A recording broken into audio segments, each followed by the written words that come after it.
So it is now 7 o'clock and we are going to get ourselves ready for our school board meeting. So welcome everyone. Tonight is Monday, May 14th. This is the study session for St. Louis Park School District. This is the official call to order. We're going to have the approval of the agenda, the superintendent's report. Our discussion items include the WEMEP Civil Rights Research Experience, the international field trip from the middle school, policy development first readings for policies 528, students, parental, family, and marital status non-discrimination, 529, staff notification of violent behavior by students, 532, use of peace officers and crisis teams to remove students with IEP from school grounds, and 616, school district system accountability. We will also have policy development second reading of policies 302 superintendent, 302.1 superintendent board working relationship, and 536 gender inclusion. We will have the city commission appointments update. Our action agenda includes contract approval for director of curriculum and instruction, July 1st, 2018 through June 30th, 2020. Contract approval, principal of Peter Hobart Elementary School. Policy development second reading approval, 302 superintendent and 302.A superintendent board working relationship. Approval of international travel middle school 2020, communications and transmittals, and adjournment. But before all of that, the most important thing that we're going to do is some spotlight. And spotlight is where we recognize significant achievement that has taken place in our school district. And the first one that we have is for the Civil Rights Research Experience students by Dr. Leanne Stevens and Matthew Horrell. So they will take the podium first.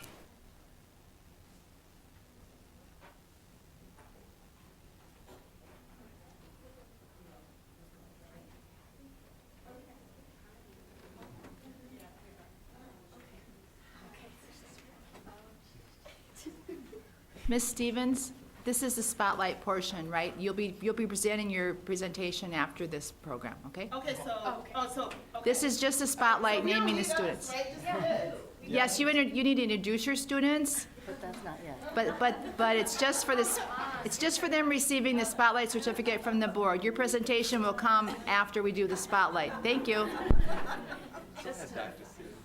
all right. So, I'm introducing the students. All right. And we're missing one student. She's not, I think she might be on her way. All right, so, Uba. Introduce yourself and your staff member with you and why you're here. Oh, hi, I'm Dr. Leanne Stevens, and this is, I'm Matt Horrell, one of the new racial equity coaches in the district, so thank you. and so we're both here because we chaperone the Civil Rights Research Experience, and these are the students who were part of that experience. And so we're here to spotlight them and then also share. All right. So Uba. Anna. Thank you. Amaya's not here yet. Olivia. Thanks. Doreen. And Kishan.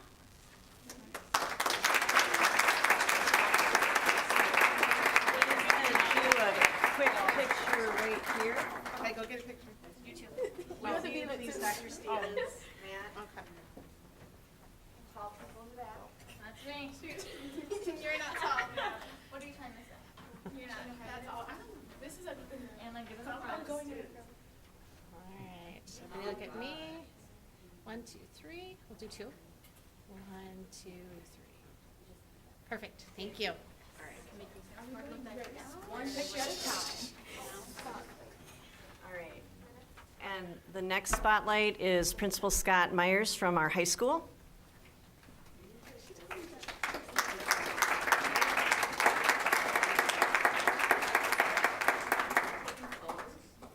Yes. Did we get a photo? I did.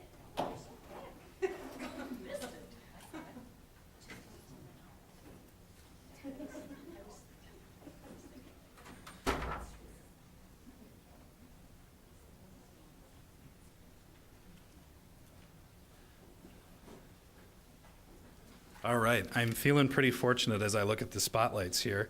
our civil rights research experience students always learn a lot from the trip and work pretty hard, so I'm looking forward to them sharing their experience tonight. I have next up our ACT Perfect scores, and unfortunately I wasn't able to track, so do we have any students here present that are here for the ACT award? Okay, I thought I saw one. Come on up.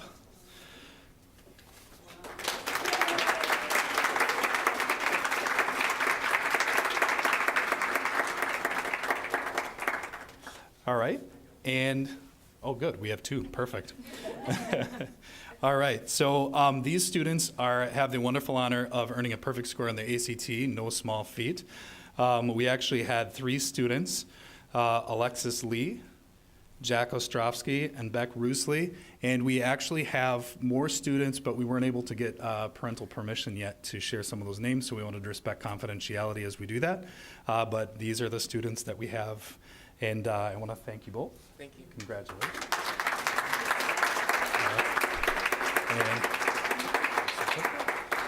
Scott, can you tell us what the names are of the 2 students that are here? Oh, I'm Oh. Alexis. I'm Jack. All right. Oh, here, you need that for your picture. All right, and we'll come on over. Go ahead and stand in front. Thank you. Almost. Kieran, can you step forward just a little? Perfect. There you go. Perfect. 1, 2, 3. 1, 2, 3. Perfect. Thank you. All right. And then our third spotlight is really great news from our music department, and I think Principal Myers is going to introduce both of you, and then we'll take it from there. Thank you. All right, well, once again, I get to be the proud principal of the high school. Why don't I have Miriam Edgar, John Miskowski, and unfortunately, Steve Schmitz is not here to present. He is taking part in a wonderful learning opportunity in South Africa, where he'll be leading some band and music education there. So I think he has a pretty good excuse for not being here. That being said, I'm going to turn things over to Miriam Edgar first. She's the Zine Edgar. Thank you. She is the director of our orchestra. That's the trouble I get for reading directly. But before I do that, I just want to thank all of our music programs, and I really mean this at every level, at orchestra, band, and choir. We have a wonderful history of making sure that students are all growing together and performing the best they can. And we have a great history, particularly recently, of multiple levels of our bands, orchestras, and choir producing excellent and superior ratings. So I want to thank them for making every student the best they can be musically. And that being said, I will hand over your list here. Thank you. Sorry, I'm a little short. Greetings. Oh, this has wheels, so I won't lean on it. I'm Miriam Zion Edgar. I teach high school orchestra. It's fabulous. And once upon a time, I was a student here as well. And before I name these students, I just want to talk very briefly, because I know there's a long list of stuff, about Chamber Orchestra. Chamber Orchestra is an ensemble outside of our orchestra program that meets before school twice a week. So these are very dedicated students. They live very busy lives. In fact, most of them are unable to be here tonight because they're studying for their tests tomorrow. So anyways, it's by audition only, and they've done so many huge things this year. They got to sit side by side with professionals in the Wizard of Oz production through Good Works Theater, community theater. They have performed in the community. We went to Methodist Hospital one day. We played all over at Barnes and Noble, and it's really fun, and they work really hard, and they put in more time than there actually is in a semester, every semester. So they're just really amazing. And I know I'm a little biased, but so First of all, our chamber orchestra received a superior this year for our performance at the state solo ensemble competition, which was Region 6AA. And we actually performed at the Wayzata High School, which is the size of the Death Star from, actually. So it's a very big honor to be able to perform and do well and, in fact, do better than some groups, even though we are a smaller high school. So I think that speaks really highly to our students and our parents' commitment. So these 14 chamber students, I know not everybody is here, but when I do read your name, if you could please stand up. Cyrus Abramson, Amara Fahner, Emmett Fahner, Isabel Gredler, Hannah Greenstein, William Kralik, Brendan Lindstrom, Angelica Lopez Solis, Alana Meisler, Katie Steiner, Estelle Tronson, Emily Turnquist, Iris Wallestad, and Justin Wilson. Just excellent job. Can we please give them a round of applause?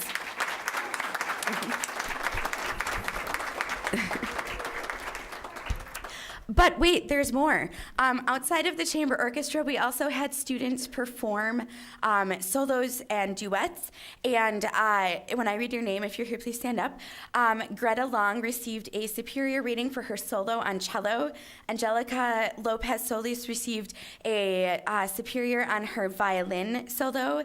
Angelica Lopez Solis and Estelle Tronson received a superior on their duet. They just kicked butt. Can I say that? And then two of our students received an excellent for a duet, Brendan Lindstrom and Justin Wilson, and also Thomas Rainey received an excellent for solo. So these kids have worked really hard, and I know that I'm a biased teacher, but I'm so proud of their hard work. So thank you.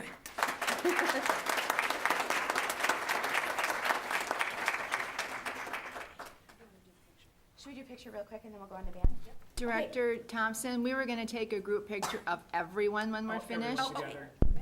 Okay, excellent. So I'm now transforming myself into Mr. Schmitz.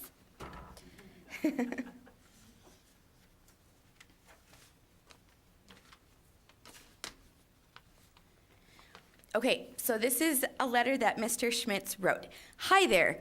I took an unpaid voluntary leave to teach music in South African schools. My last day for this school year is 5/11. My top band, 58 kids, earned a superior top ranking at contest.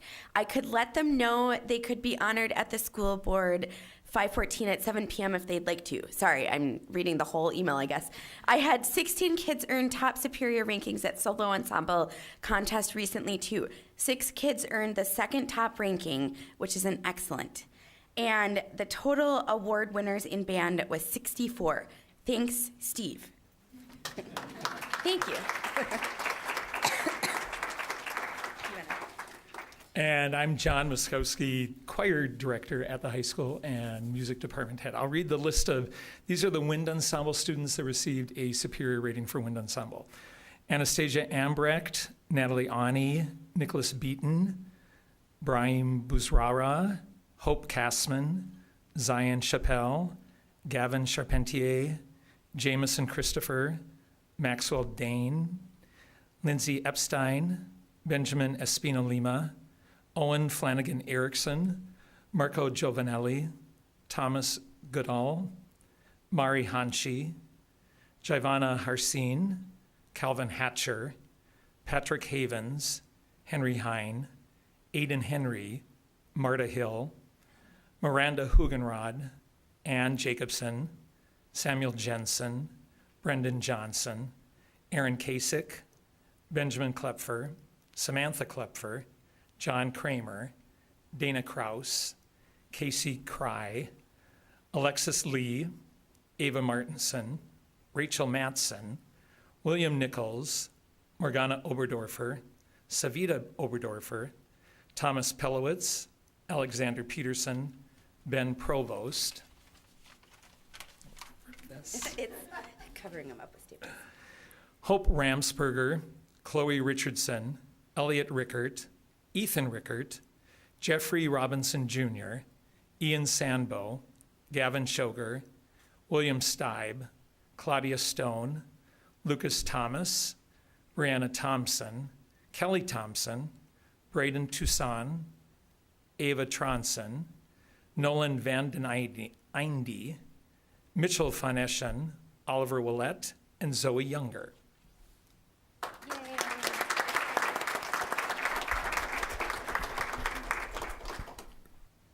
Okay, and these are the band superior rankings. And if you're here, please stand up when I read your name. Thor Anderson. I think it's Shakwe Ben Harouche. Hopefully I'm pronouncing that correctly. Shakay. Thank you. Shakay.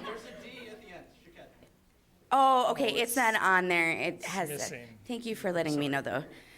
Jameson Christopher, JJ Harcine, Marta Hill, and Anave Hasak, Ben Klepfer, Sam Klepfer, Dana Kraus, Lexi Lee, Morgana Oberdorfer, Libby Ramsberger, Ethan Rickert, Jeffrey Robinson Jr., Claudia Stone, Lucas Thomas, Braden Toussaint, Ava Tronson, Nolan Van Den Einde, Mitchell Van Eschen, and Brandon Wetterlin.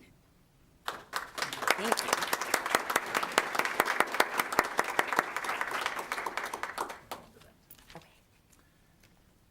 Okay, for choir, I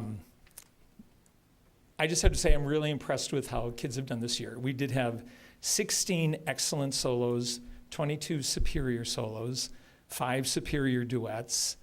Park Singers got a superior.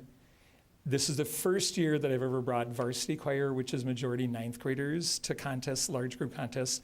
They got an excellent, 43 students. And concert choir, mostly upperclassmen, got a superior, 75 students. So I am going to read all of the names. In one breath. So I'm going to start with varsity choir. These, as a group, got an excellent rating at large group contest.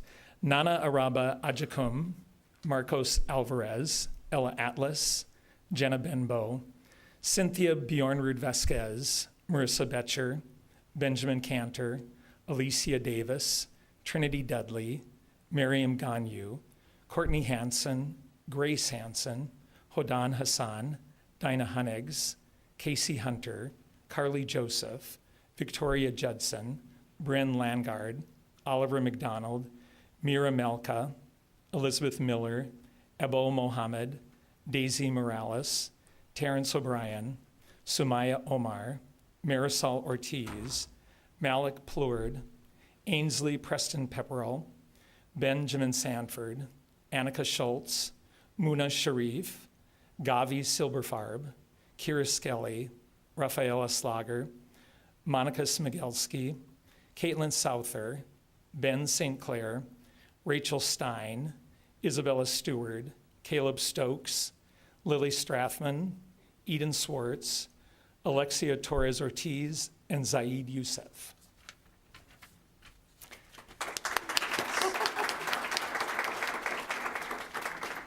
This is concert choir that received a superior rating. Stephen Applequist, Ava Argo, Chris Saudette, Sam Bodwin, Franny Bevel, Bella Birkland, Ari Braverman, Thomas Bryant, Hava Bookbinder, Daphne Carmona Rios, Maddie Cassio, Katie Christensen, Owen Christensen, Selena Cole, Jenna Cook, Joseph Donahue, Leo Dworsky, Amaya Folkwo, Elizabeth Gamache, Lara Garcia Oprecht, Caroline Garland, Hannah Greenstein, Kaylee Hanson Mahoney, Joe Holloway, Kimberly James, Aaliyah Johnson, Callista Johnson, Ivy Jones, Maddie Kappel, Emma Kempf, Samantha Klepfer, Eleanor Klein Olson, Abdul Karoma, Ebe Karoma, Dunzi Kunsunga, Stella Cutts, Ryan Lee, Ewan Lim, Hallie Lindgren, Maddie Lund, Ashley Mabong, Phoebe McKinney, Joseph Miller, Serena Moore, Greta Nakarud, Ayana Nathan, Exosi Nuzilongi, Morgana Oberdorfer, Eleanor Okan, Cherie Sondara, Addie Peterson, William Phelan, KJ Preston Pepperell, Atticus Rosh, Devin Rayner, Ambria Reese, Andrina Rodriguez, Ben Romaine, Vesely Romo Burgos, Isaac Scott, Jade Chianoya, Sam Sietsema, Marley Spears, Katie Steiner, Ava Townsend, Jay Townsend, Maria Luisa Vivone, Ari Vladiver, Mitchell Von Eschen, Isaac Wall, Jada Witherspoon, Kira Wojda, Sam Wooden, Emma Yarger, and Zoe Zajac.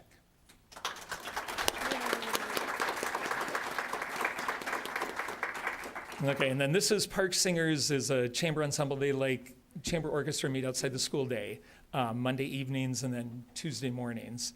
24 students, Ava Argo, Thomas Bryant, Jenna Cook, Laura Garcia Opriect, Caroline Garland, Joe Holloway, Emma Kempf, Eleanor Klein Olson, Dunzi Kunsunga, Stella Cutts, Ryan Lee, Ewan Lim, Phoebe McKinney, William Phelan, KJ Preston Pepperell, Atticus Rosh, Devin Rayner, Ben Romaine, Jade Chianoya, Katie Steiner, Mitchell Von Eschen, Sam Wooden, Emma Yarger, Zoe Zajac.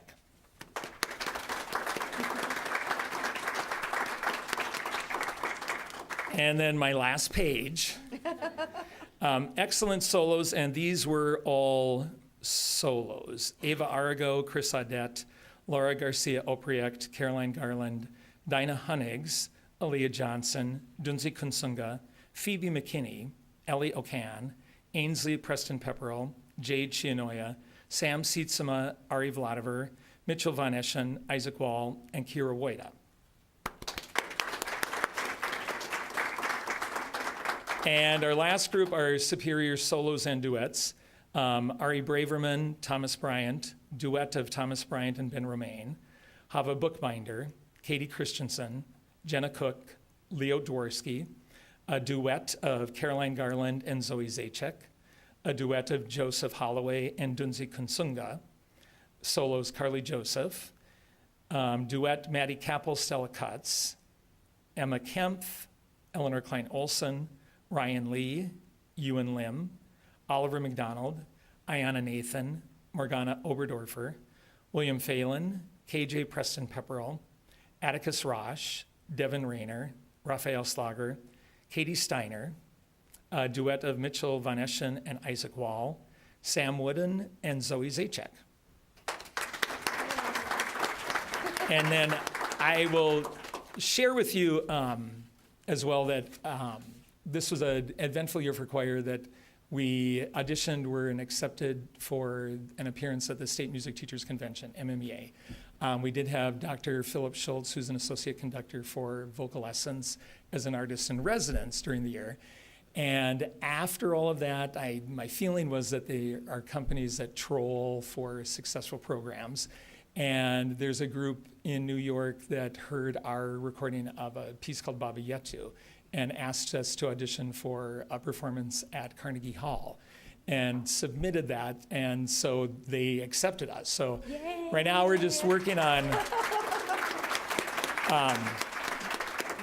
can we raise funds to include as many students as would like to go, because we are trying to embrace St. Louis Park's view of inclusion and not exclusion. So the more that you can help spread the word and find wealthy patrons of the arts, we'd appreciate that. Thank you so much. And thank you, I want to say especially to Cindy Heidelbaugh Bennett and Superintendent Osai and board chair for giving us the opportunity to actually share these names with you.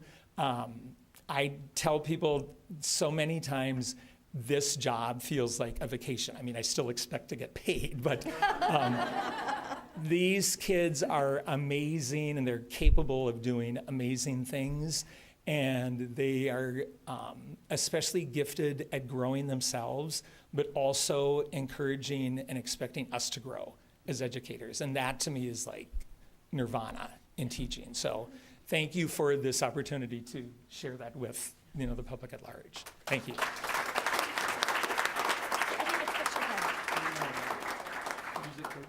And if I just may add, all of the music students will be getting a certificate signed by the board chair and the superintendent given to each one of their directors to be handed out individually. I tried my best, but I could not pull off 200 certificates for everyone tonight. So you will be getting them, it just won't be tonight. If we could have everyone that's here in the music department, please go for a photo op, that would be great. Good job. High five. Yeah. That was a lot of fun. Thank you. Oh, Yes, are you you are. calling me short? Vertically challenged. I am a little bit vertically challenged. Yeah, it's okay. Represent. You're back. And squeeze in as much as you can. Can you come in front or squeeze a little bit more? Okay, scoot together. Okay, I feel so awkward. I can't go like this. Yeah, Go ahead. Okay, if everybody can look at me first, otherwise we're gonna have a problem with our pictures. And I'll step back. Just as an aside, well, not an aside, just as a comment as they're taking the photograph. Ken and I have just put our heads together, and we've, amongst everyone else who might want to contribute, we're going to put Bruce Richardson, former school board member, on this money-raising task so that all the students that want to go can go to Carnegie and sing. So hopefully he'll accept the challenge.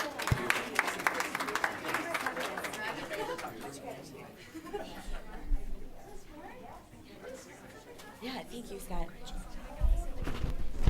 John, you know you inadvertently just got assigned to be reading of the name of graduation.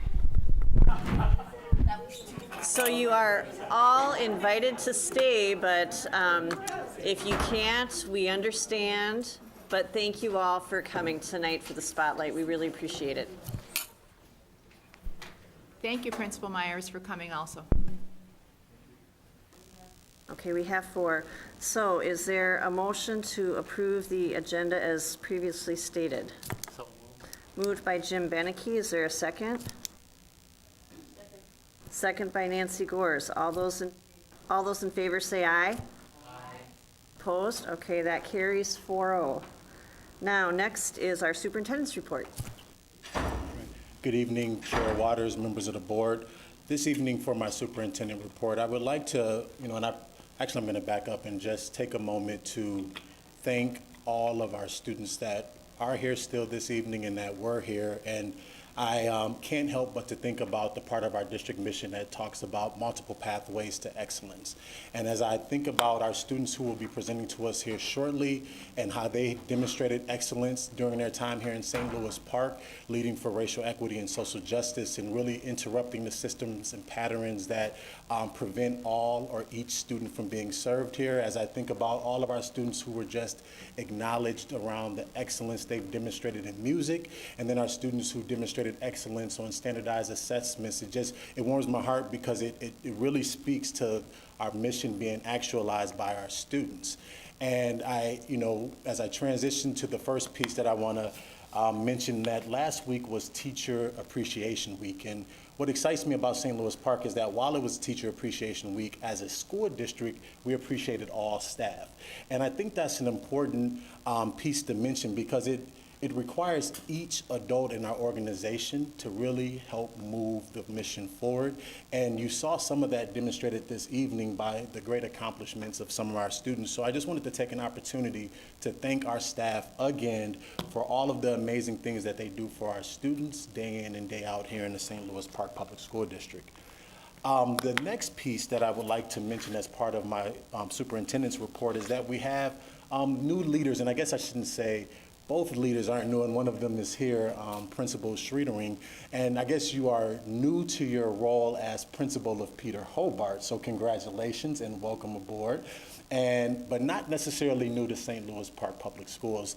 Carrie has been a leader here and an educator here for over 16 years. She is a Park grad and just a committed educator. And the thing that excites me about her leadership is that her passion focuses around racial equity and equitable student achievement. And I've seen her this year in her interim role as interim principal of Peter Hobart lead very courageously to make sure that each of our students have access and opportunity. So thank you for being here this evening and welcome to your new role.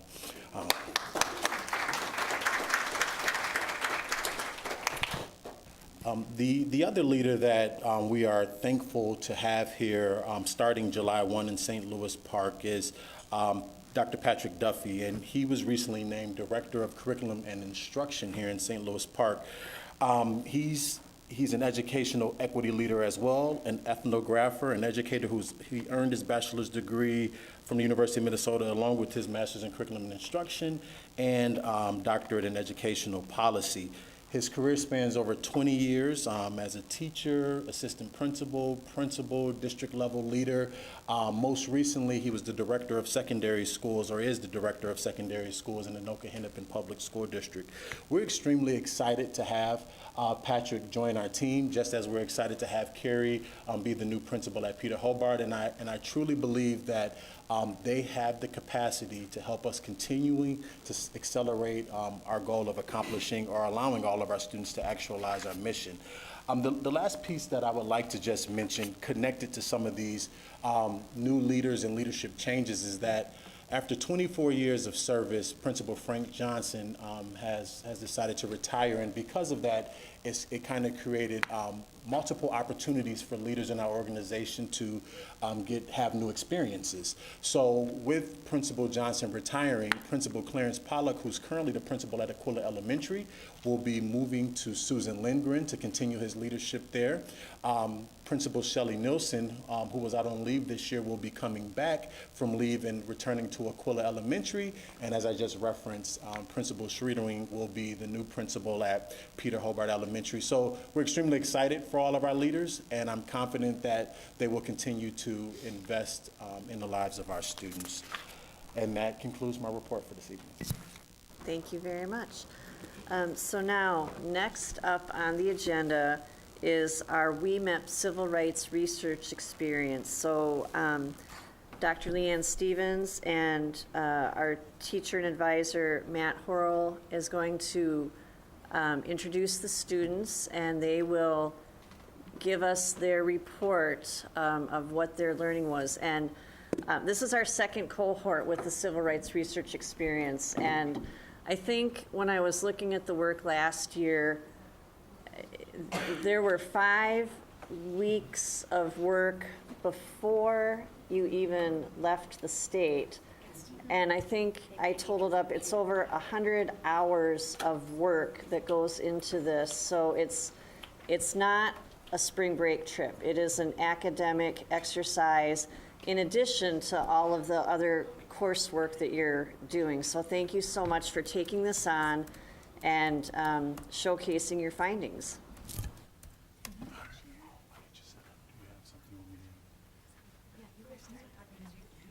I'll introduce, the young ladies will introduce themselves here in a moment. My name is Matt Horrell, and I've had the privilege to go on this experience actually 3 times with another district. And so to see this experience progress and to be a part with Dr. Stevens and the young ladies behind me is truly special. To model kind of what this experience is about too, I also want to stop and pause and recognize the first peoples of this land that we are on, and so that would be the Dakota, Lakota, and Anishinaabe tribes. And we feel that's very valuable to honor First Peoples nations and the land that we occupy, and with Minnesota's history, to honor them first. So I'd like to give respect to them. And then just civil rights. So when we think of civil rights, for me and my experience growing up, I didn't have much. It was Dr. King and Rosa Parks. And when I thought of civil rights, I thought of 1960. For many of us, we might think of civil rights in this group as the year 1492 or 1619. And really thinking about what are civil rights and how long has this been going on. And when we think about who we recognize in our history books and our curriculum, who's represented, and why is it always Dr. King and Rosa Parks? Why is it Harriet Tubman? Because for every Dr. King, there's an Ella Baker. For every Rosa Parks, there's a Claudette Colvin. And so this experience is to bring to light untold stories that are deeply powerful. And it's no coincidence, behind me are women. Women have been at the forefront of the movement, not only that you see today, but throughout history.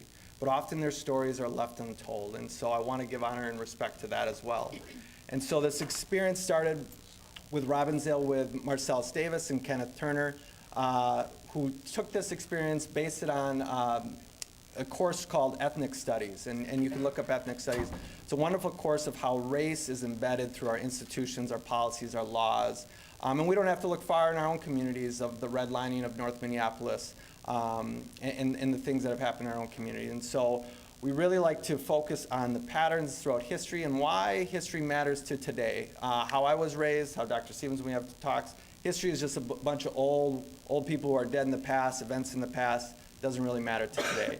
And so this experience is about what does history have to do with right now, what does it have to do with myself, and when you get to know yourself, it creates empowerment. And I'm gonna let these young ladies speak of the power of this experience. And Dr. Stevens is gonna say a little bit as well. Yes, so thank you. I'm Dr. Leanne Stevens. So the theme this year was I Am the Dream of My Ancestors. Yours truly came up with that. And so, thank you very much.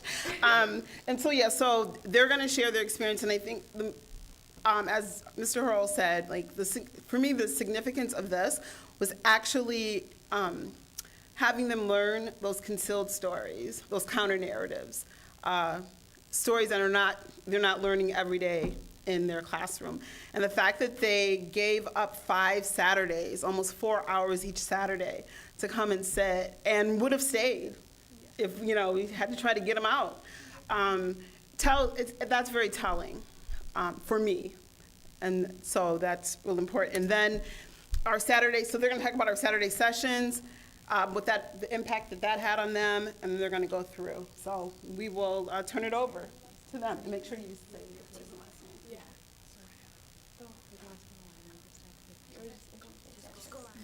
name.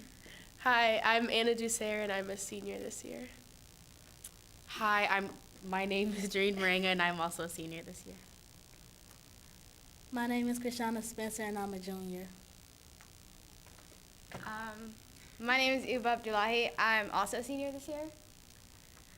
I'm Olivia Massey. I'm also a senior. Okay, so, great. We began with our Saturday sessions, as Dr. Leanne Stevens talked about.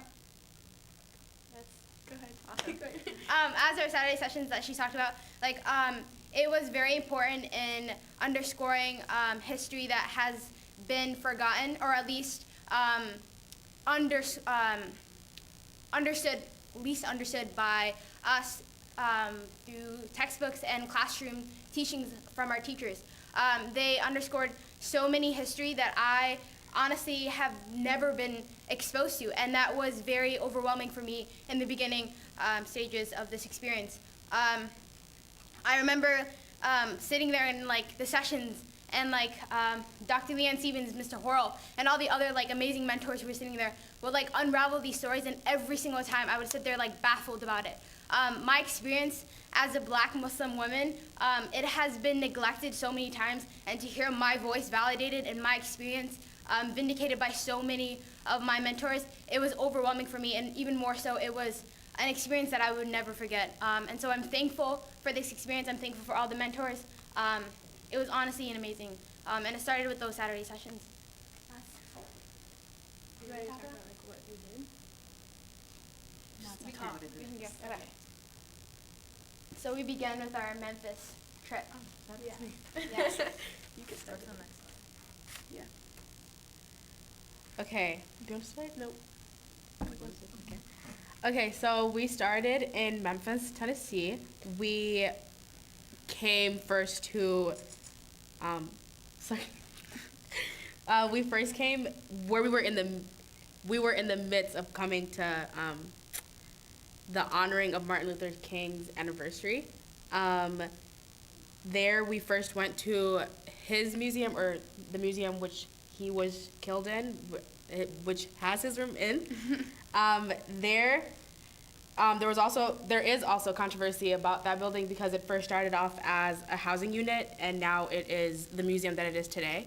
And across the street, we went to another museum, and that museum was where the man who had shot Dr. King, shot from. Yeah, so it was really cool to be there on that day, on the 50th anniversary of his assassination, and to see all the festivities that were going on. There were civil rights leaders who were there. there were choirs there were reverends, there were people lined up in the streets right in front of the hotel just celebrating Martin Luther King, and to see how many people were there and how big of an event it was, and to be a part of that was amazing. It made that part of history so much more real for me especially, or for me at least. I'm gonna say. Yeah. So I also went last year, and so one thing I was doing during this experience is looking at, so last year we got to go to the Audubon Ballroom, which is where Malcolm X was assassinated, and so looking at that, which has now been, torn down? No, it's closed. It's closed, because the funding's gone down. And then so looking at that, and now we're at this museum that's honoring Martin Luther King's assassination. And so who's profiting from that museum? White people. And then looking at this Audubon Ballroom that was a center for kids, I guess, that is now defunded. And so just looking at that and noticing the patterns within that. Yeah, we also noticed the commercialization of the whole museum and of the experience as a whole. When you finish going through the museum, you walk right through the gift shop. And so that blatant reminder and that blatant presence of the commercialized history, or our commercialized history or the commercialization of our history is something that we have to recognize, and that we noticed several times throughout this experience. We noticed at almost every museum that we went to, there was a gift shop at the end. And just to recognize that and to see what the purpose of these museums is, aside from educating, it's also making money. And so recognizing that and seeing who's profiting off of these museums and who's profiting off of the merchandise sold. It's very telling of the notion that we value profit more than people of color. So. Yeah. Okay. So then the next stop was Birmingham, Alabama. Thank you. So in Birmingham, we went to the Birmingham Civil Rights Institute. That's where we started. And there we learned the history of the area. We learned about the Westboro Baptist Church bombing. We learned about the Children's Crusade. Those were probably the biggest pieces. And then after we were finished in the museum, we went across the street to the Westboro Baptist Church. And you can see that we're on the steps in one of those pictures. And so while we were there, we marched in twos along to the side of the church, and we looked at the memorial for the 4 girls and the 2 boys that were killed. 16th Baptist Church. My bad. I'm sorry. And so those girls were Addie Mae Collins, Denise McNair, Carol Roberts, and Cynthia Morris. And so, yeah, you want to talk about the names and stuff? So Cynthia Wesley wasn't her real name. They had chose that name to be a part of history. Her real name was Cynthia Diane Morris because she was adopted by the Wesley family, but they decided to put her as history as Wesley instead of her real last name. And the same day of the bombing, 2 young men was killed. Their name was Virgil Ware and Johnny Robinson. One was killed by the police for allegedly throwing rocks at a house, and another one was killed by white teenagers. And those are just concealed stories that we have never knew, just now learning about through the Saturday session, just going through here. And just being in that space is just really impactful because you're standing on a place where significant things happen and where important people were, and it was just really crazy. So after we were at the church, we walked again by twos to Freedom Park, which is right across the street. And so that was replicating the Children's Crusade. And then we talked about some of the statues in the park. and some of the important pieces of that. And then we got time to sit and reflect, sitting in Freedom Park. And for me, that was one of the most impactful parts of the trip, because I felt very at peace in Freedom Park, and I felt very complete. And I've never felt that way before, and so I felt very in my power and very just whole. And I could feel the presence of the children who were part of the Children's Crusade, the people who had come before me and had been in that space and made such an impact. And so being there and being in that space and feeling that presence was very empowering for me, and I felt very good about myself and where I was and why I was on this experience and what I'm here to do. Yeah, same. The statues, like when you're just sitting there and you're writing and thinking, you look at the statues and just try to imagine the statues being real, and it's just crazy to think, looking at the statues, knowing that really happened, and like you could just imagine in your head like it's really going on, and it was very impactful. Yeah, I would do that. And we also met Lisa McNair, who is the little sister of Denise McNair, who was one of the little girls who was killed in a bombing. And she just talked about how her family dealt with the death of Denise, and just about herself and how she grew up and how her life was, how her parents raised her after her sister died, and how it affected them raising her and everything.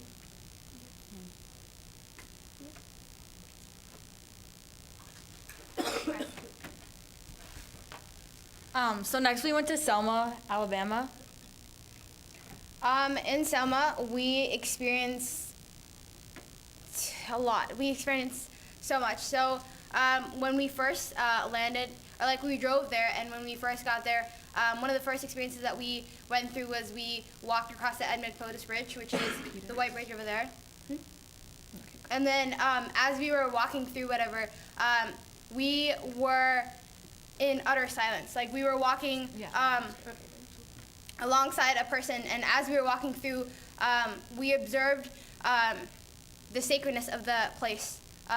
Beneath that, when we went across, we took a detour, so we went like right beneath it, and that's where you see the bottom right corner. That is a site that was very overt to us. That was the site of the first slave auctions in Selma, and that was right under the Edmund Pettus Bridge.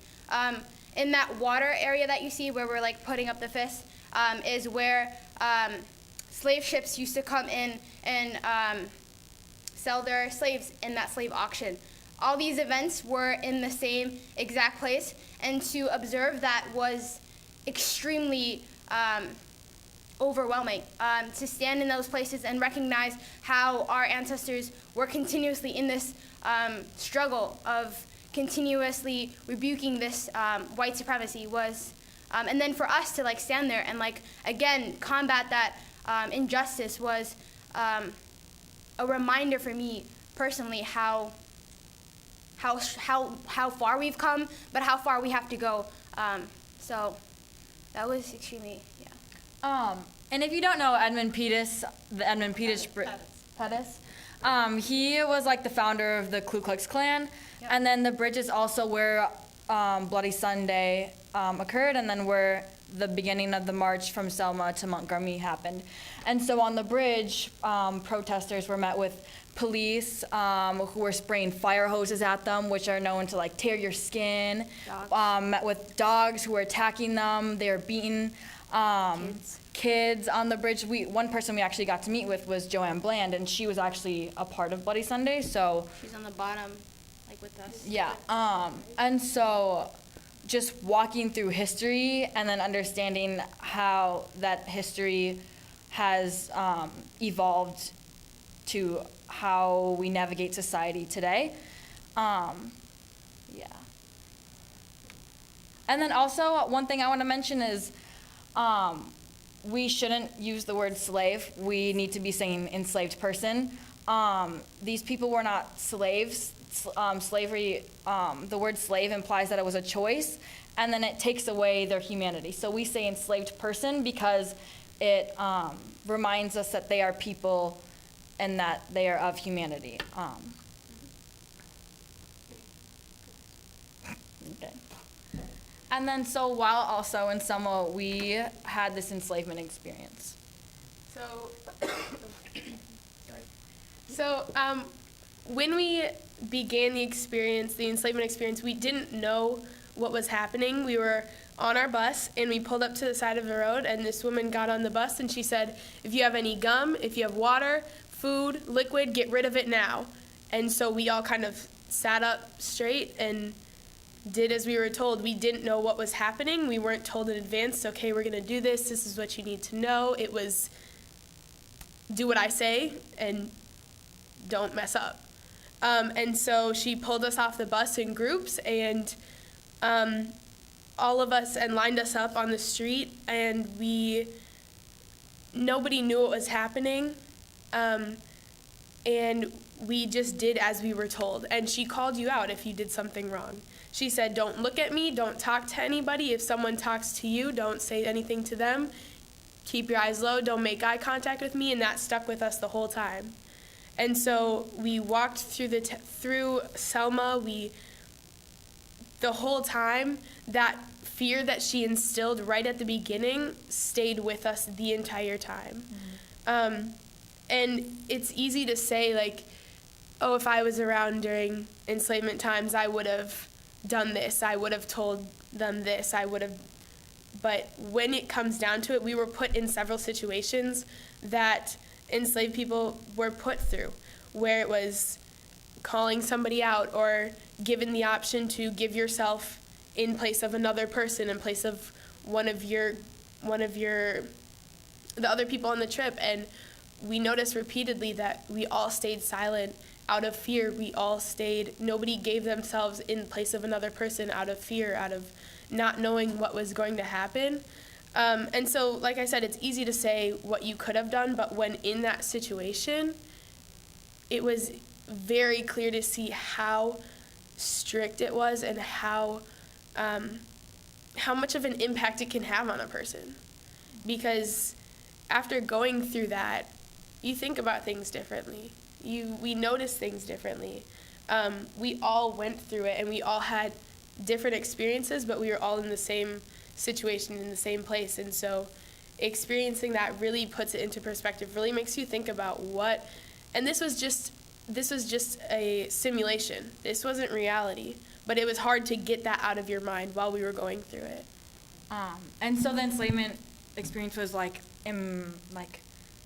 simulating the Middle Passage. So after being outside, we were brought inside to what would be the boat, I guess. Mm-hmm. And it was this dark room, and this experience really did something to my soul.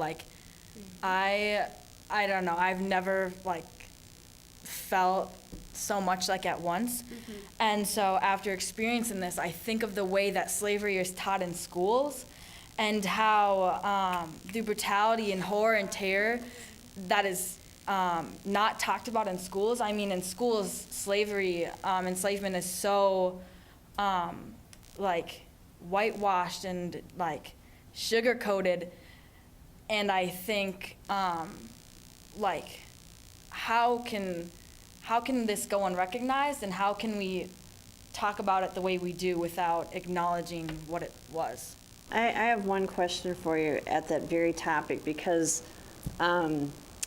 we were learning from you that we want to say enslaved persons, but there is a controversy going on in our culture right now. Conway, what is his name?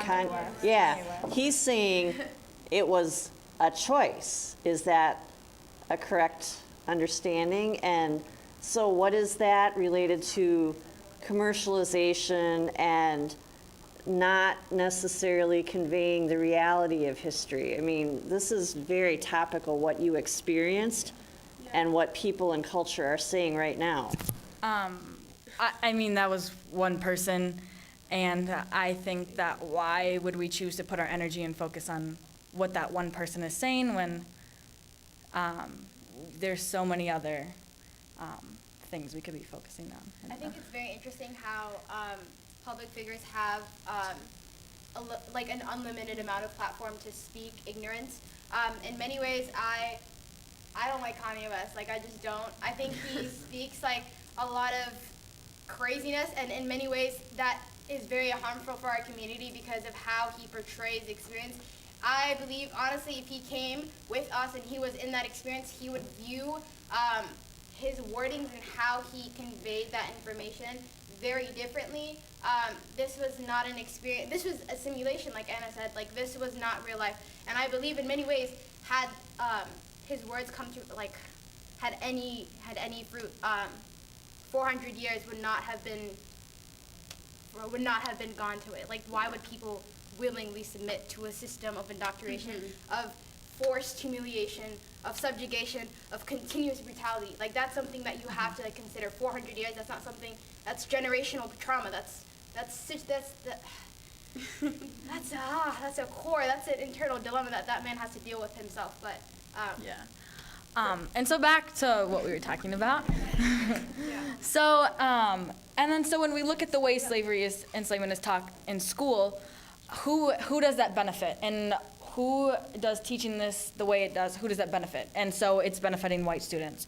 And so how do we interrupt and disrupt these stock stories about slavery in order to put like truth back into it? And then how do we use that truth to reconcile?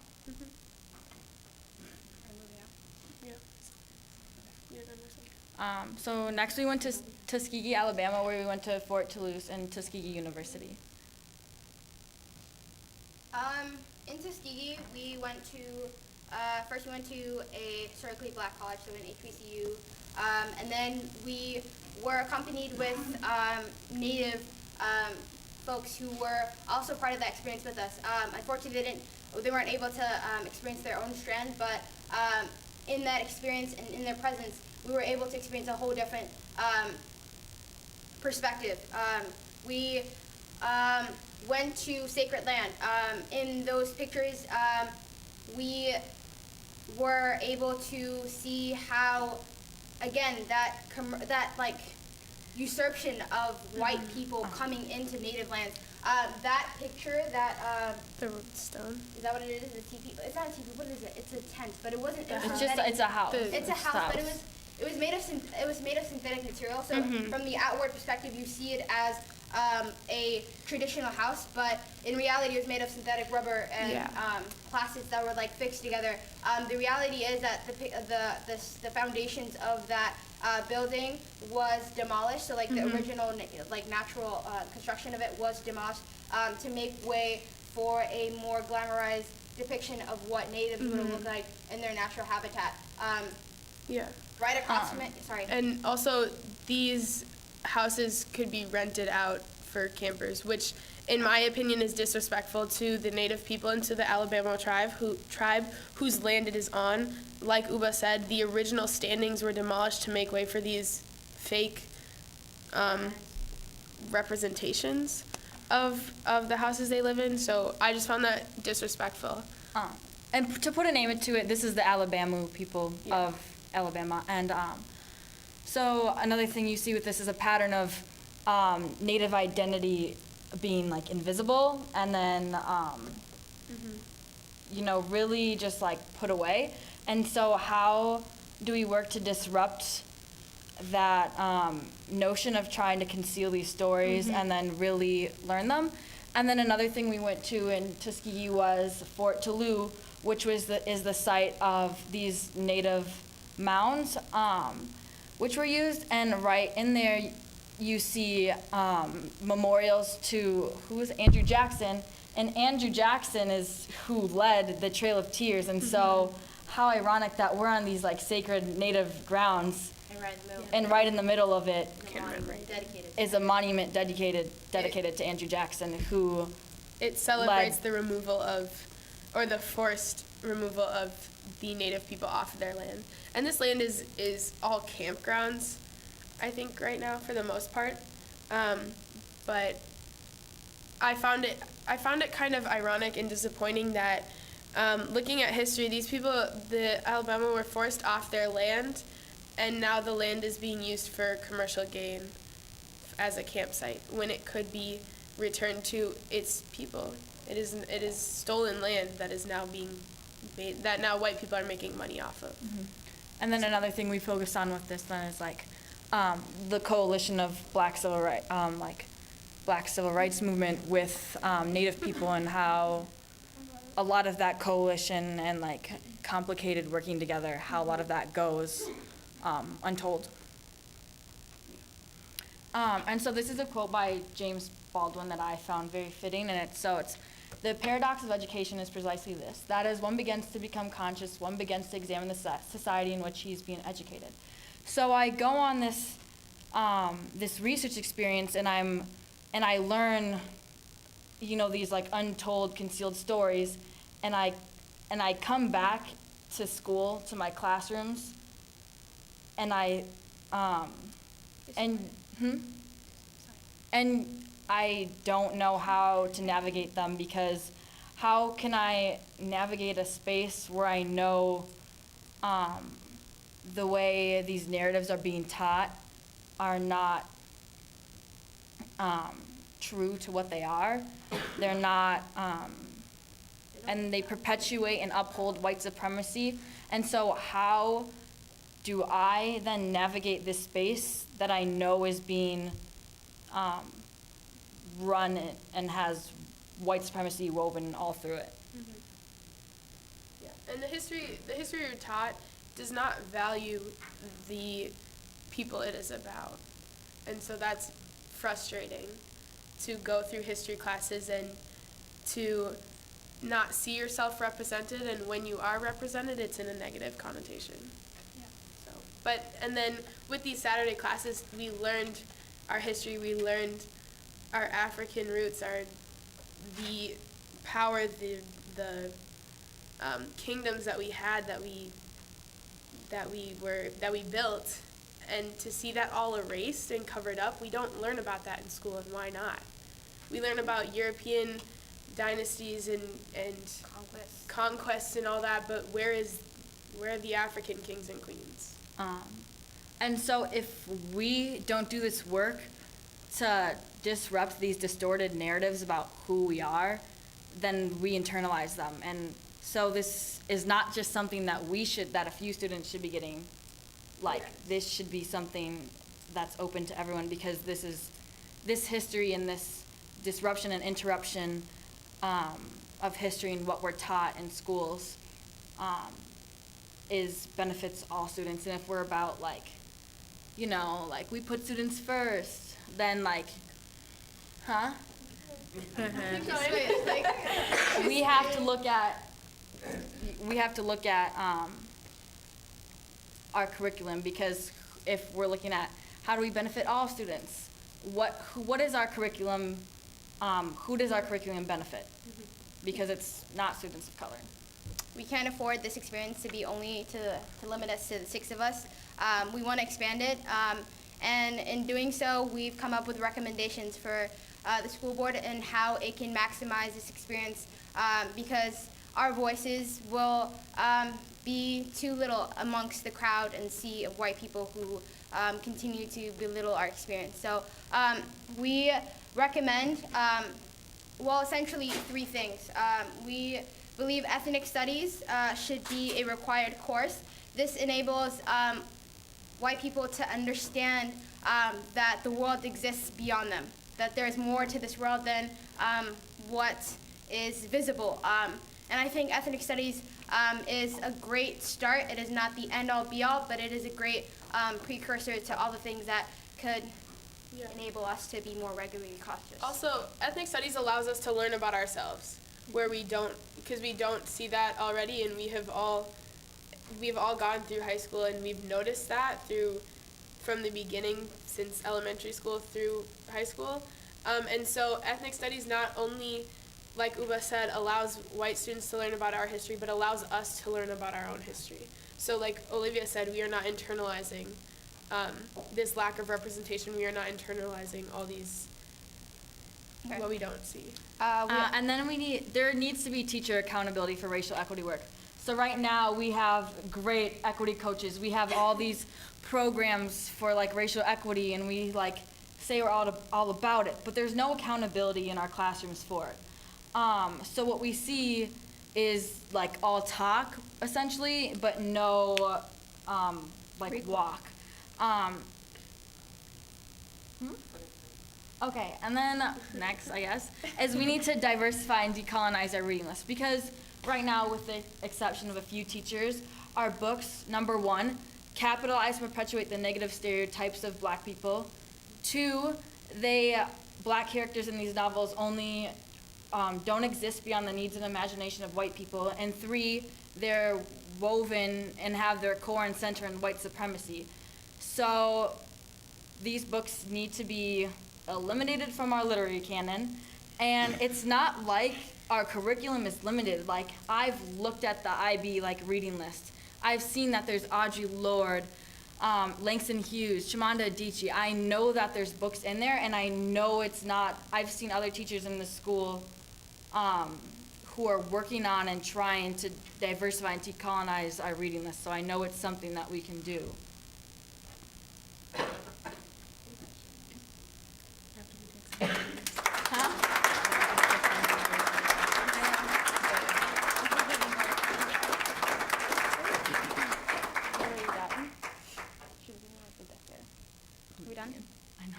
Okay. Okay. That should be it then. We're done. I just want to thank you for being so open, so honest, so thoughtful, and so inspiring. If you heard, we have a new curriculum and director of curriculum and instruction starting in July 1, and I'm going to recommend that he take a look at this school board meeting and hear your voices and hear what you had to say as he's getting oriented to us. Thank you.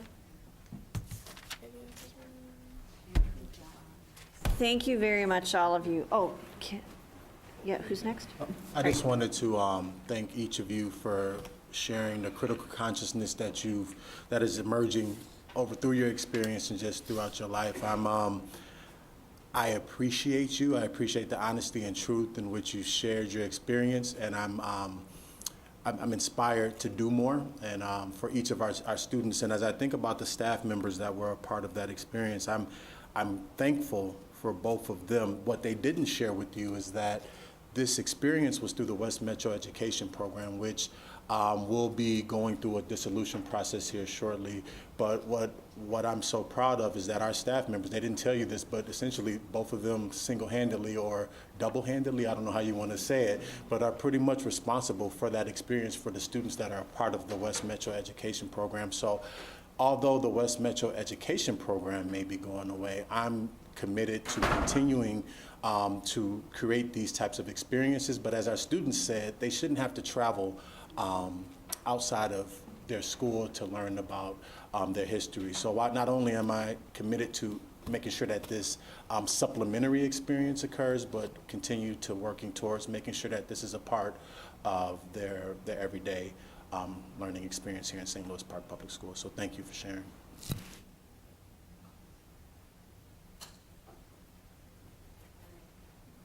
Thank you so much. I really appreciate you taking the time tonight.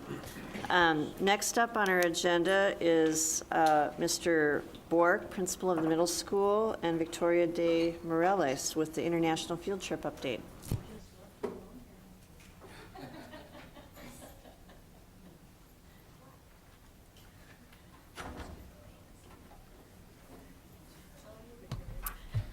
He's coming. Well, I'm Denise Victoria de Moreles, and Les Bork. Here you go.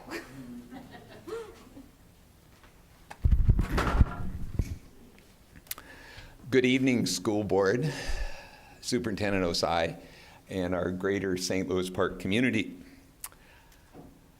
My name is again Les Bork, principal of St. Louis Park Middle School, and it is my pleasure to co-present this evening with Denise Victoria on my right, who is a math teacher, a year leader, a steering committee member, a site council member, and really leading our work that we're going to be presenting this evening or talking about this evening, which is conducting an international baccalaureate international trip to Costa Rica in 2020.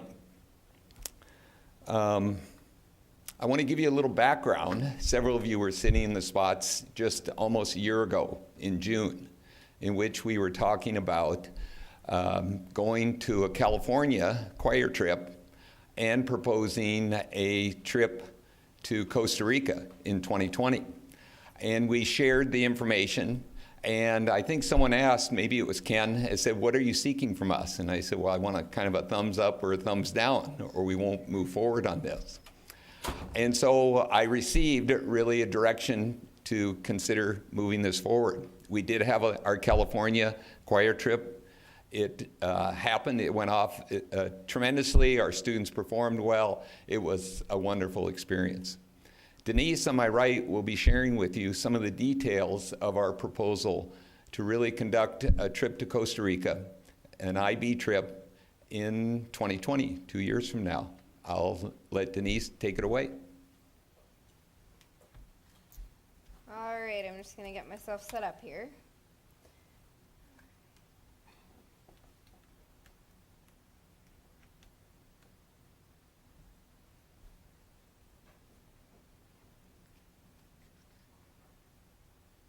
Oh, there it goes, okay.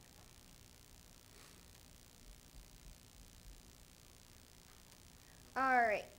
So, essentially, I just kind of want to start by talking a little bit about our background and why we're choosing to do this trip. And as I was listening to the presentation of the students who went on the civil rights research experience, just thinking about, they basically said kind of a lot of what I wanted to say, which is the idea that when you travel and you experience, it's different than sitting in a classroom and learning. And there are a lot of different ways that we could run a Costa Rica trip. We could say, we're gonna go to Costa Rica and sit on the beach and do nothing. That's not what we're looking to do. What we want is our students to go through that experience of traveling to another country, exploring, learning about the culture, learning some educational components and things like that. So we took some time and connected our Costa Rica trip to our International Baccalaureate program, and I'm just gonna run through a few ideas that we kind of have for that. So first up, just thinking about our IB mission statement. The International Baccalaureate aims to develop inquiring, knowledgeable, and caring young people who help to create a better and more peaceful world through intercultural understanding and respect.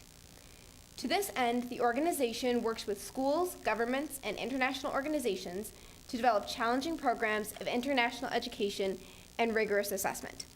And so as we kind of read through that IB mission statement, we said this trip kind of really connects deeply to that. More specifically, approaches to learning or ATL skills. These are skills that we help our students learn, that basically they teach them how to learn and just kind of how to live life.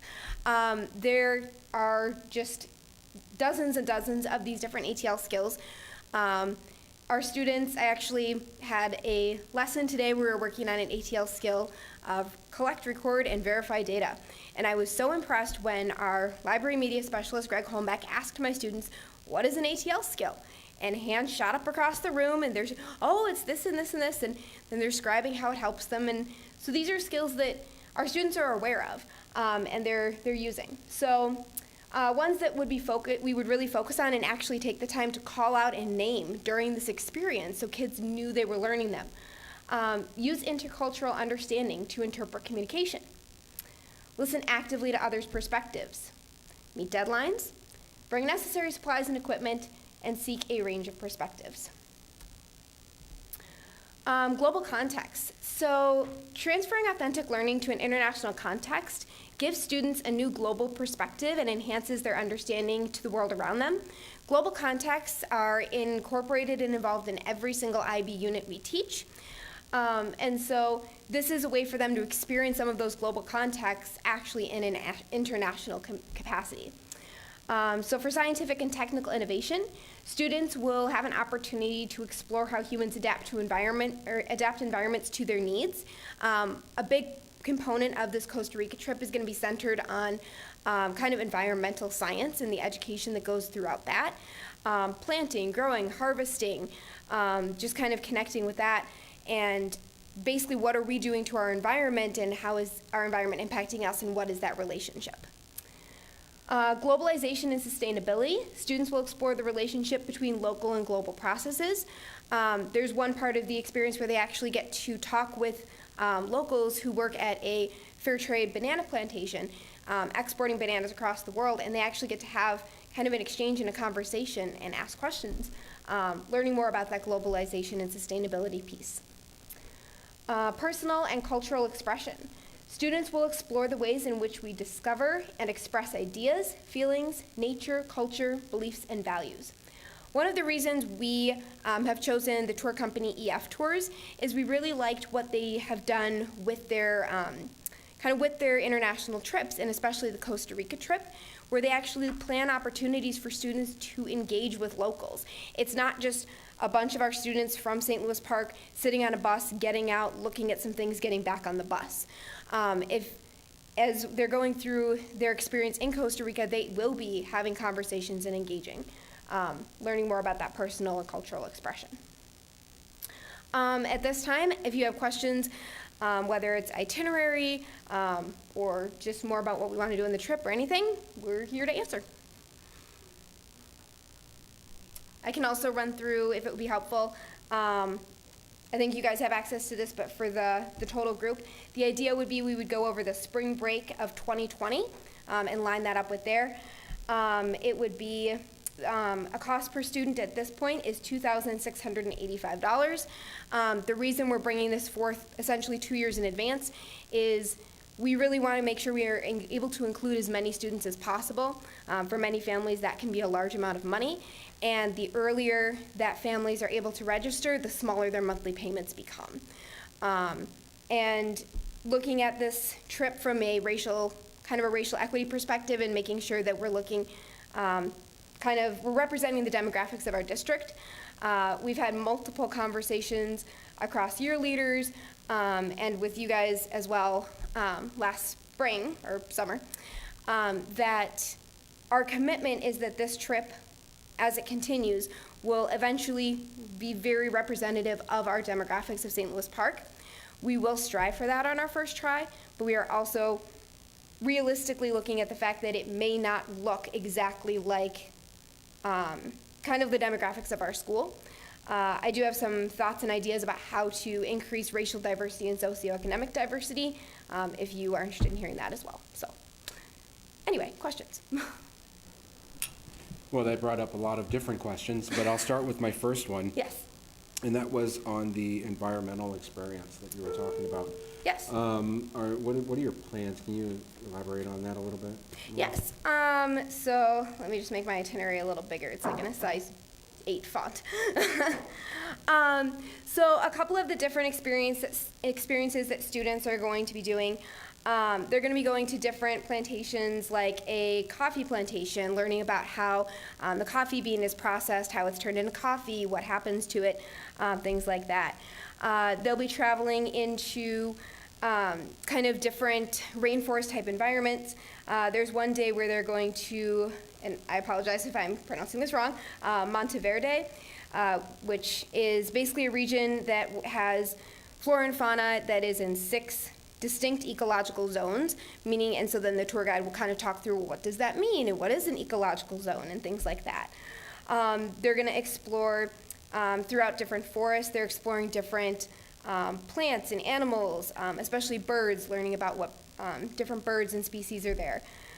Let's see, they're actually going to have an opportunity to kind of walk through different national parks. They actually, one of the really neat things about this is they go to something called Earth University, which is a tropical campus with a strong focus on continuing education, waste management, and community outreach. It was established by Costa Rican law in 1986 as a private nonprofit international university. They have an 8,342-acre campus, which includes laboratories and academic farms.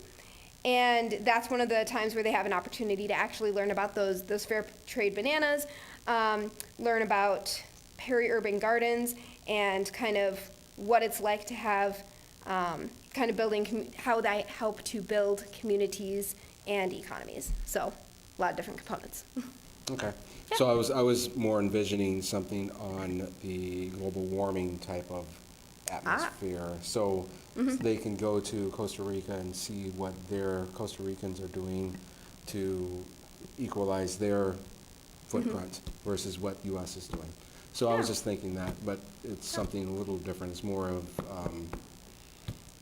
biology or something, I guess, and more in around. Well, and that's helpful. It's helpful to note, if we do have a large enough group, we can have some sway within, like EF Tours they are willing to take some requests or recommendations or things like that if we say this is a topic we want to cover. So that's helpful for me to be thinking about. Okay. So then you brought up some more questions. I'm sure you guys were already thinking this, but I always ask that question about how is the equity, diversity, and that you're going with. But this is 2 years out, right? Yes. So I assume you're looking at the 6th graders now? Yes, the current 6th graders. That is it? So how would that work? I mean, if I was a 6th grade parent and I'm looking at them like $2,000, I don't think you're going to go. How can you make it so that more people can envision themselves in 2 years actually sending their kid to go? Yeah, I mean, that's a great question. To start, I can tell you I've done extensive research about who goes on these trips, who's deciding to send their kids. I've contacted the woman we're working with through EF Tours, and she was actually able to give me some information about middle schools in the area who are doing international travel. I actually went through on Minnesota Department of Education, looked up school report cards. The majority of the schools that she listed actually have higher ratios of free and reduced price lunch than we do. They have somewhat similar racial demographics. I was able to get in touch with Coon Rapids Middle School, the woman who's run the trip through there, and I asked her, I said, what realistically are the racial demographics and the socioeconomic status, if you know it, of the students who are coming? And she said, for their school, it's a large number of white students and Hispanic students. They do the Costa Rica trip. She said that they actually do have a fair number of students who are on free and reduced price lunch, who are going on these trips. And so I questioned her about fundraising. She said they don't do a lot of fundraising through their school, actually, but that she's there to support students as they need it, and that families view this as a really valuable experience and are able to kind of find a way to make that work. So based on that, it seems to me like, okay, people are going to be envisioning their child going on this trip. We also did do a survey. We sent it out in our Oriole Times News for parents of current 6th graders and said, fill this out. If we offered this experience, is this something that you'd be interested in for your student? It was very, very vague, so we didn't have a bunch of details. But we were able to get 60 responses out of that survey. 59 of the parents who responded have students who are currently in 6th grade, and 58 of them said they were interested. So that tells me that the interest is there. We haven't gotten a chance to break that down racially yet, because we would need someone to be sitting with us and kind of, I don't know the 6th grade students, but from that perspective, it seems like the interest is there. But yeah.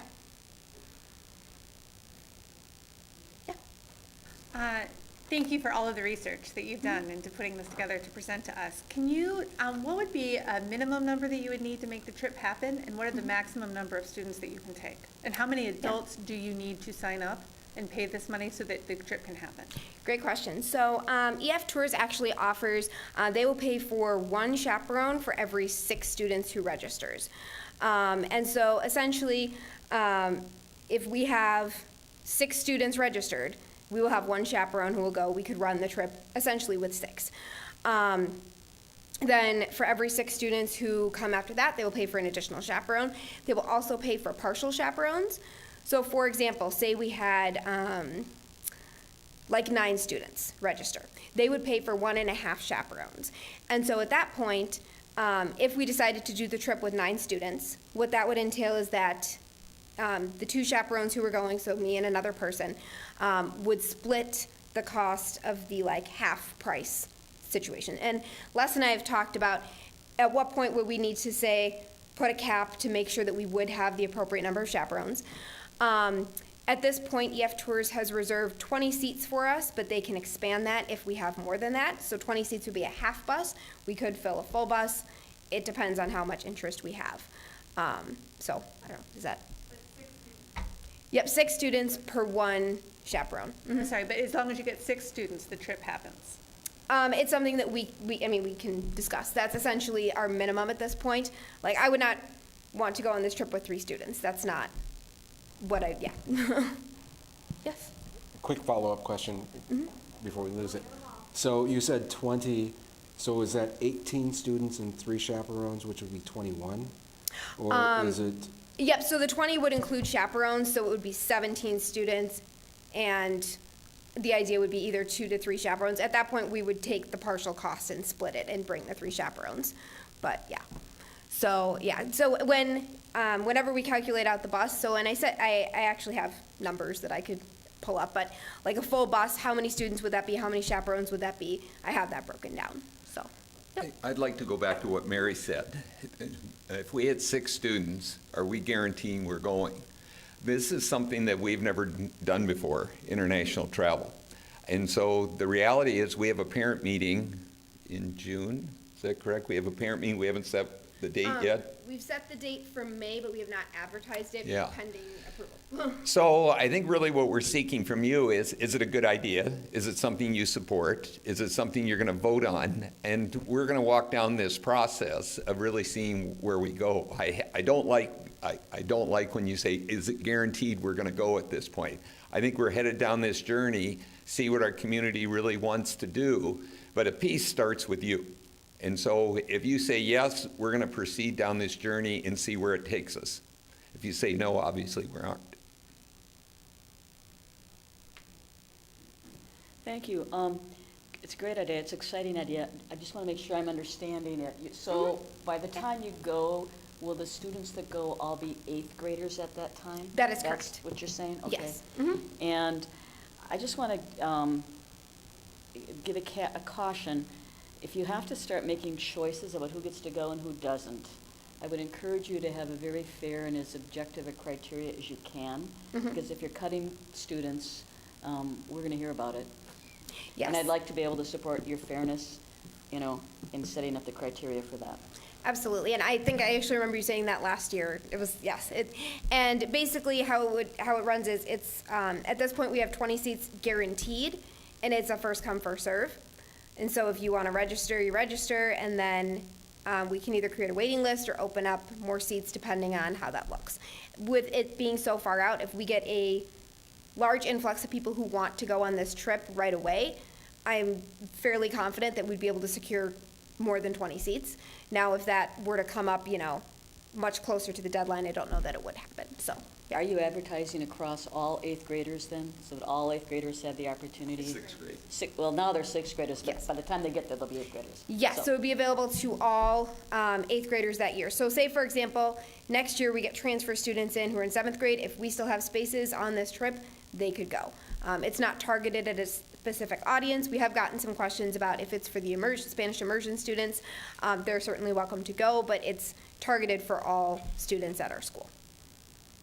And you're going to be careful to make sure that the word gets out in an equitable and fair way so that everybody knows about the opportunity. Yes, our plan would be that I will hand deliver flyers to every single teacher with 6th graders, and then we will also advertise it in our Oriole Time News. We have an opportunity, we could also do a phone blast and things like that, so yes. Yep. Are you planning any organized fundraising activities for the next 2 years? Yeah, great question. We don't have anything firm yet, but we are open to the idea of fundraising, so that is a potential.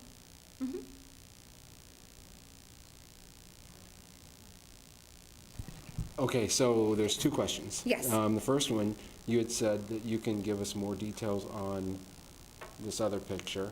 I'd like to kind of have an idea on what that is, as far as how you can fund this thing without, I think that's where you're going at, right? Oh, about how to involve a wider demographic. Yep. Okay.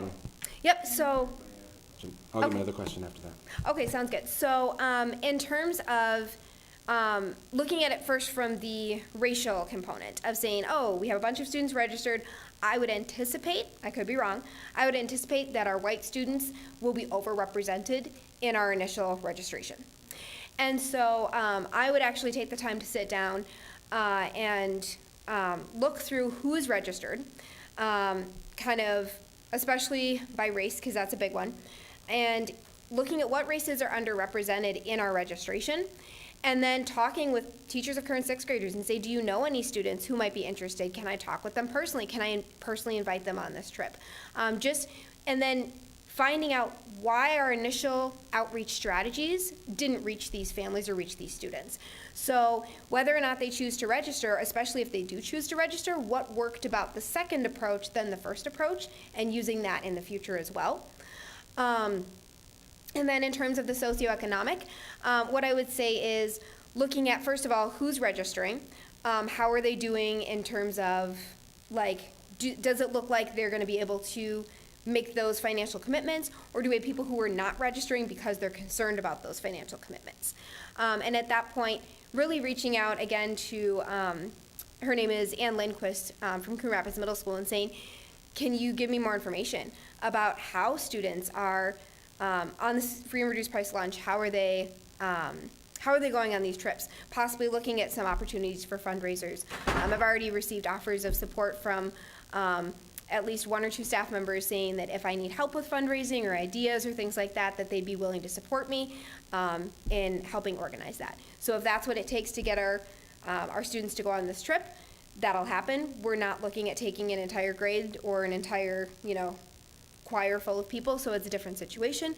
But especially with a smaller group, I think that we could focus a little extra energy onto those socioeconomic and racial demographics to make it more representative, especially the first time around. It might not be what we want it to be, but say we were to continue this trip for a few years, and we're constantly bringing our students who kind of fit into that white wealthy category, and we're not seeing a lot of diversity, and we're not finding a way to shift it, then this trip is not one that we're interested in continuing. So that's kind of where we are. We recognize the pilot run might not be perfect, but that's what we're looking at. Mm-hmm. I'll let Mary ask her question, and then I'll come back with that. I have a lot of these concerns about how this shakes out. I'm wondering, and Leslie, you may be the better person to answer this. Can you compare it to our DC trip?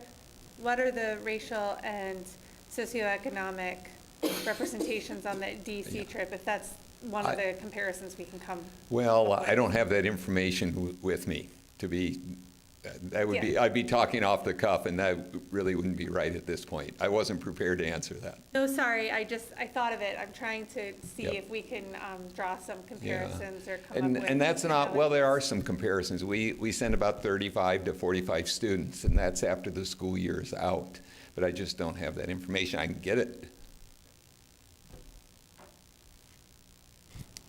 Okay, so great answers. I love international travel. I take my kids, and I think it's an experience that as many people that possibly can experience it is very welcome. There is the caveat that you have to have a passport to get there, and then that whole exercise that you have to do to get that. So that being said, why can't we just do that here? I mean, it's International Baccalaureate. Why Costa Rica versus another country that could be possibly less expensive for the people going? So why Costa Rica as opposed to another country, or why Costa Rica as opposed to domestic travel? Well, I love international travel, and, Yes. and International Baccalaureate that ties in very nicely with doing the exercises that you're talking about, and then actually filling it in another country and being exposed to that instead of just U.S. person communication. Yep. So I get that, but Costa Rica, less expensive country. Can you talk about that a little bit? Yeah. So in the grand scheme of everything we've looked at, this is actually one of our cheapest countries to go to. Basically, South America, especially South America that is close to the United States, is generally our cheaper options. That wasn't necessarily originally why we picked it, but when we started looking at prices, we said, you know what, why would we pick a different country that's going to be more expensive? If we were going to travel to Europe, this trip would cost significantly more, because I did actually look into that. One of the things that we've looked at is, so this will be basically 6 days of the students in Costa Rica and then a day of travel on either end, so a total of 8 days. Our DC trip is, what is it, 4 or 5 days? 3, 4? It's much shorter, and the cost is actually, I mean, our trip, what did I say, it was 3,000, sorry, I scrolled off the page. Yeah, and so our DC trip, I think, is close to the 2,000 mark. Yeah, and that's for a much shorter experience in country. So looking at it from that perspective, I was actually surprised. I thought it would be more expensive. The other thing about Costa Rica, one of the things that we looked at for the last couple of years is trying to get a sister city arrangement. And we thought we had one going, and that has fallen through. We're hoping to be able to make more connections, because that's a target country that we chose to try and get a sister, or not a sister city, sister school kind of arrangement. So you will be communicating with others middle school there in Costa Rica? Or At this point, we don't have it set up. Could be a benefit. Yeah, one of the reasons that we chose EF Tours as well is that when we were talking with them, we said, if in the future we do have a sister school in Costa Rica, could we alter our trip itinerary to include a visit to the school, give our students a chance to actually interact with middle school students who are from Costa Rica? And so EF Tour said yes, like obviously it would be an additional cost, or we'd have to cut something out of the original itinerary, but that is something we could do. So this is kind of an opportunity for us to see how does the international travel work, and then potentially bend and move around this travel a little bit in the future if we were able to establish that sister school connection. So, yeah.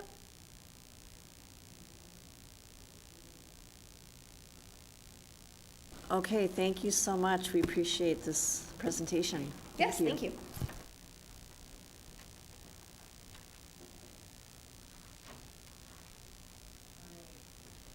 Next, we have the policy development first readings for 528 students, parental, family, and marital status non-discrimination.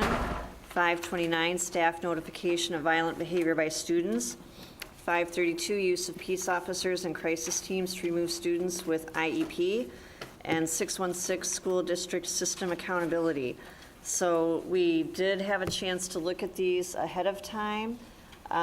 Some of them require more than others. So let's start with 528, student, parental, family, and marital status non-discrimination.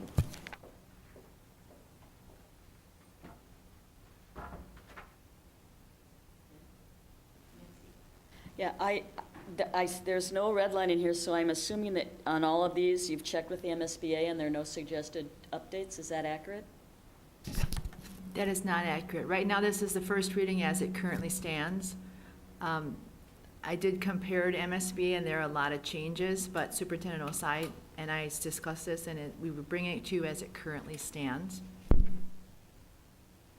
Well, I'd like to see what the MSBA updated suggestions are, because typically they are in tune with any changes in the law that have taken place and need to be upgraded into our policy.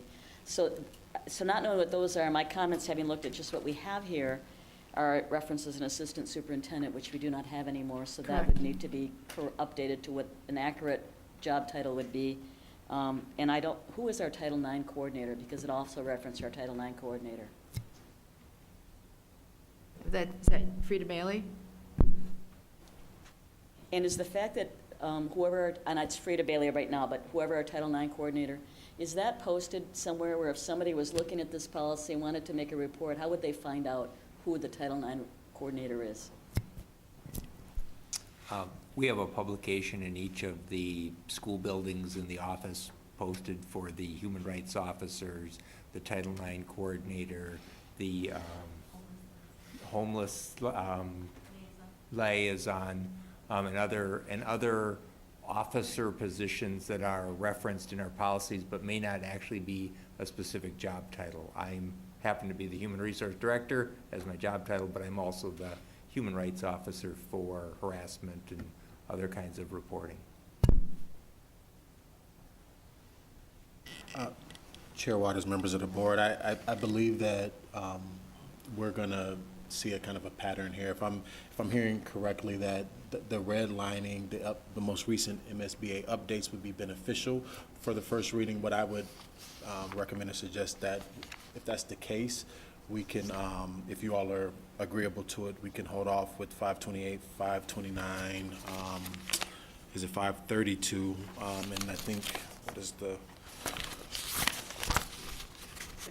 616, which that's going to require some heavy lifting. If you all are agreeable, we can hold off and bring it back with the MSBA recommended changes for the next meeting, so that we don't spend time, because I have a sneaking suspicion that we'll spend time kind of doing what we just did for all of them. So I appreciate the feedback, and we'll make those changes moving forward.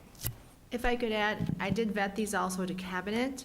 There are some cabinet suggestions that did come forward to me, but I did not make those changes here until we talked to the board first, because I wanted the board to see what we have currently. These have not been adjusted in a little bit of time. So those changes from staff, from cabinet, will also be incorporated with anything that MSBA has to change. Does that sound fair? You know, I support tabling the look at these policies until we get the MSBA red line policies, but I would also invite, there was at least one or two of these that had procedures that hadn't been looked at in a long time, and I would invite Aston, you and your cabinet maybe to look at those procedures to see if you want to bring any suggested updates to us when we come back to the first read.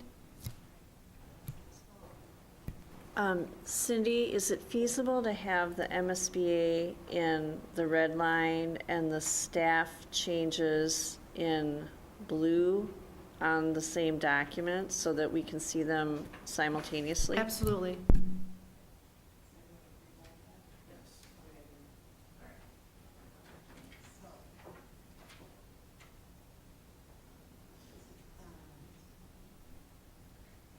So now we're moving on to policy development, second readings, policies 302 superintendent, 302.1 superintendent board working relationship, and 536 gender inclusion. So let's go ahead and start with 302 superintendent. In your second reading, coming through the packet, was there anything that you noticed that we need to adjust?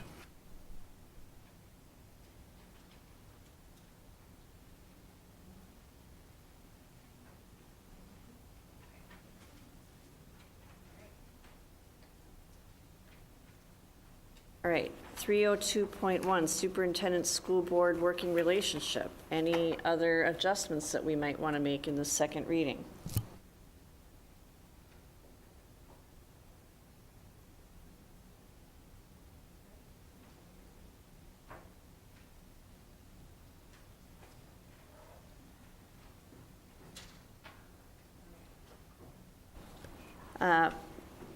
Policy 536, gender inclusion. We've got a lot to discuss with that, so I will open it up. Jim Beneke. All right, well, we have a new draft in front of us. So I'm referring to the latest draft, so we've been working off that. I like the edits in general. It tightened things up a little bit, and I think it emphasizes more just the rights that gender nonconforming students need and want. So in general, I like it. One thing that was left off in section 4, part B, where it talks about identifying and addressing students by their preferred names. It left off some previous language about in situations where said student feels safe, comfortable to do so. I agree that language probably has to be taken out, because then it puts it on us to, in every situation, know what the student is feeling. I think it should be a big priority to decide, though, what we do if the student doesn't feel safe telling their parent. And if we can't think of how to word that in the policy, maybe we can just do that when we think about the procedures later. That's just something important to remember. The second half of the document, it starts with gender inclusion guidelines. To me, I would just, remove that whole section. It seems more procedure, not policy. It just doesn't belong in the policy. I think I might have been misinterpreted last time where I said something about this. I'm not specifically against anything in here necessarily. On the contrary, I think maybe some of them maybe limit our duties, especially like under names and pronouns. It talks about staff ask transgender or gender nonconforming students at the beginning of the school year how they want to be addressed in class. You know, it doesn't even say the staff will be required to ask them, and I would hope we can come up with some kind of central registration system. So some of this guidelines just kind of seem limiting, and I think I would eliminate that whole section.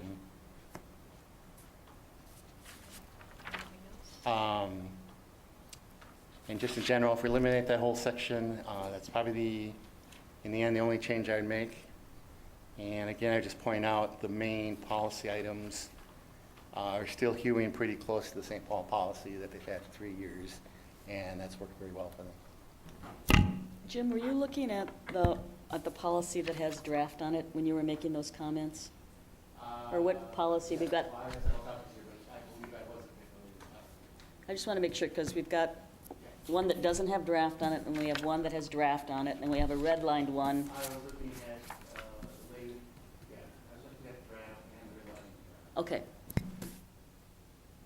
With respect to, just to clarify what Nancy was asking, that the part 4B that Jim referred to was from the redlined version.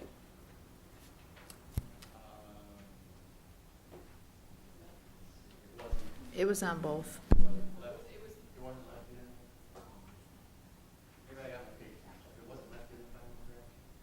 I'm just referring to the number. I think the numbering changed between the redlined and the Oh. other. Okay, well, thank you for that. But hopefully everyone knows what I was talking about. If I could just remind the board that when this policy was drafted in its origin, what's termed as guidelines were really meant to like maybe be a procedure. The people that put this together, when Superintendent Metz had his meeting a few years ago, this was the language used at that meeting. St. Louis Park does not have guidelines. We use procedures that are attached to some policies. Policies are driven by the board and approved by the board. Procedures are created by administration and informed to the board. The thing to clarify, the board adopts and votes on policy. We don't have to vote on procedure. That's an administrative activity, and that is a well-established practice in all school districts. What I have always liked about that is practice can work quickly and nimbly in the moment. The board has been kept apprised of practices, but we don't have to approve practices. We just need to be informed about them. Any questions about that? Okay.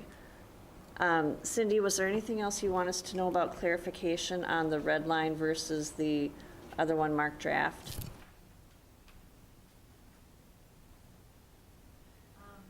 The one that's marked draft that has no red lines is also a clean copy with all the red line removed. That was prepared by the committee that worked on this policy. And I just want to make sure that it is draft so it doesn't get out to, an opinion that it's, because it's not a red line copy, that it is a final copy. It is draft form without red lines, and a clean copy if a person wanted to read it without all the red. Just to explain how the draft with the red on it and the red line copy came here. We're not a committee, Mary and I, just to be clear. We are not a committee. But we were each going to submit our own separate red line, and we decided it might be easier just to get together and come up with one easier policy to suggest. And so just to sort of orient, and you've all probably, and if it's too soon, we didn't get it out to you till today, so if it's too soon to be thoughtful, you know, I think it's going to come back again. But in general, what we did is we modified the purpose just a little, which I think is clear to read. It does say in the purposes, Jim, that the school district strives to provide programming and facilities where all students feel safe and supported. And that is, you know, feeling safe is certainly part of our mission statement, and it's adapted there. And then it goes on in terms of the general statement of policy.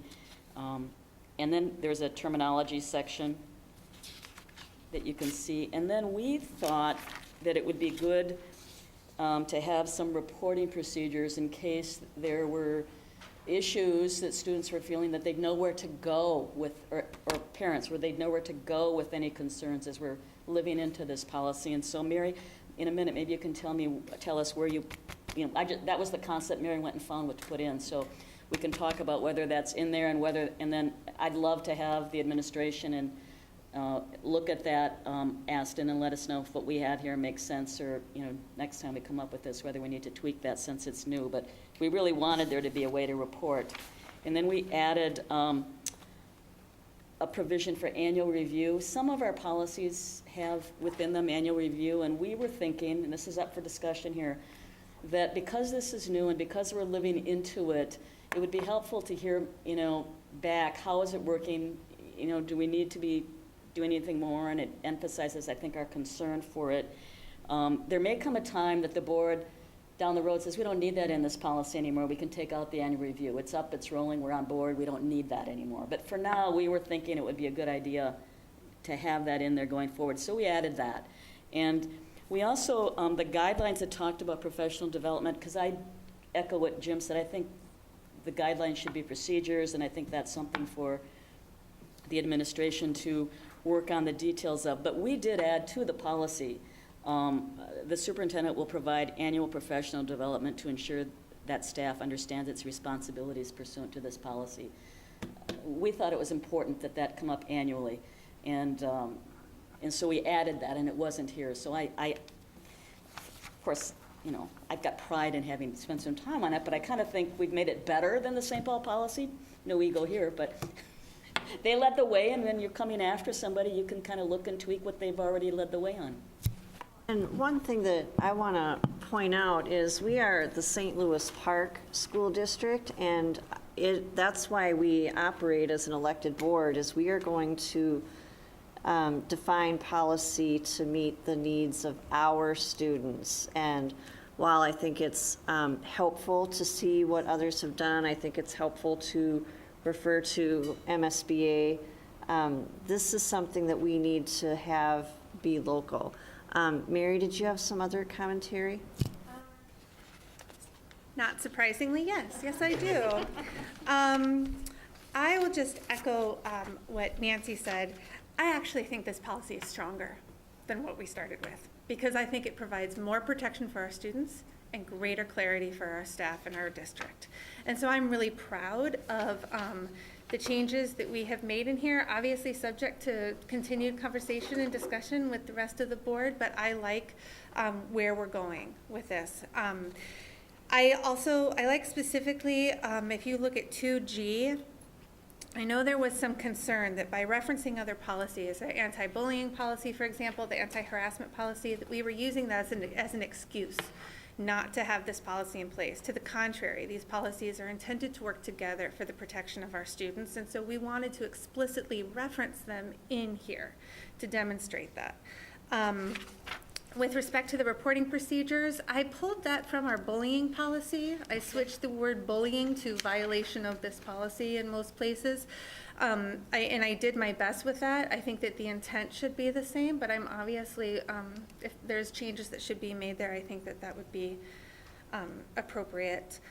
We did take out some definitions or terminology because they weren't explicitly referenced in those terms were not used elsewhere in the document. And so again, just for clarity and for clarity's sake, we are proposing to leave those out.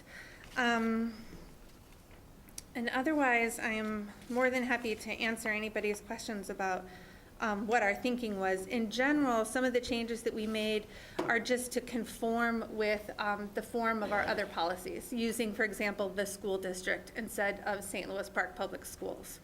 And then the general statement of policy first, then terminology after that. Okay, so I've read through this policy multiple times, and this weekend I read through it again multiple times. And I reflect on what Nancy said last week, or a couple of weeks ago, and multiple other people have said, that what is the purpose of this policy if we already have policies that protect our kids in multiple situations? So I try to reflect on that, and I try to think about where this policy takes us. And I'm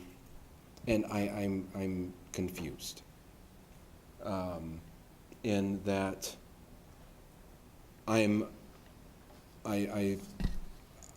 just don't understand why we would need to have a policy that would separate out our kids into another group.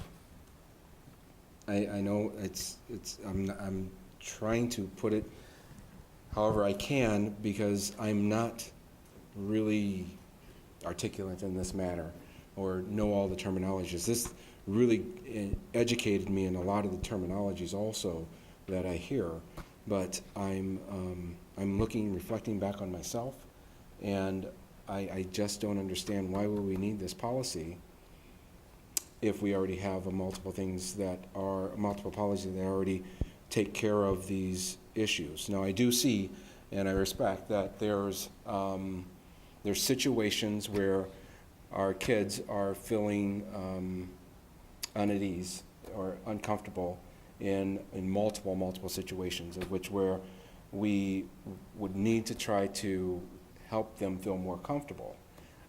I don't know if it's a policy that can help them make feel more comfortable. And that's my words.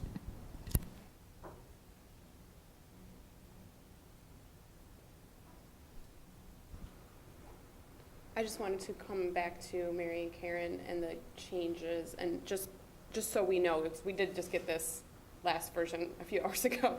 So in the general statement of policy, which is sort of the meat of the policy, the only thing that's substantively new is letter G, that references our other policies. Are there any other substantive changes to that sort of general statement? Yeah. I don't know how substantive this is, but we did add, and in consultation with students, parents, and/or guardians. We added that clause. And Nancy, please jump in or correct me if I'm misstating this, but one of the reasons we did that is because we reviewed the toolkit again extensively, and throughout the toolkit, there are numerous references to parents' engagement, parents, family, and guardian engagement, collaboration, support. So we just wanted to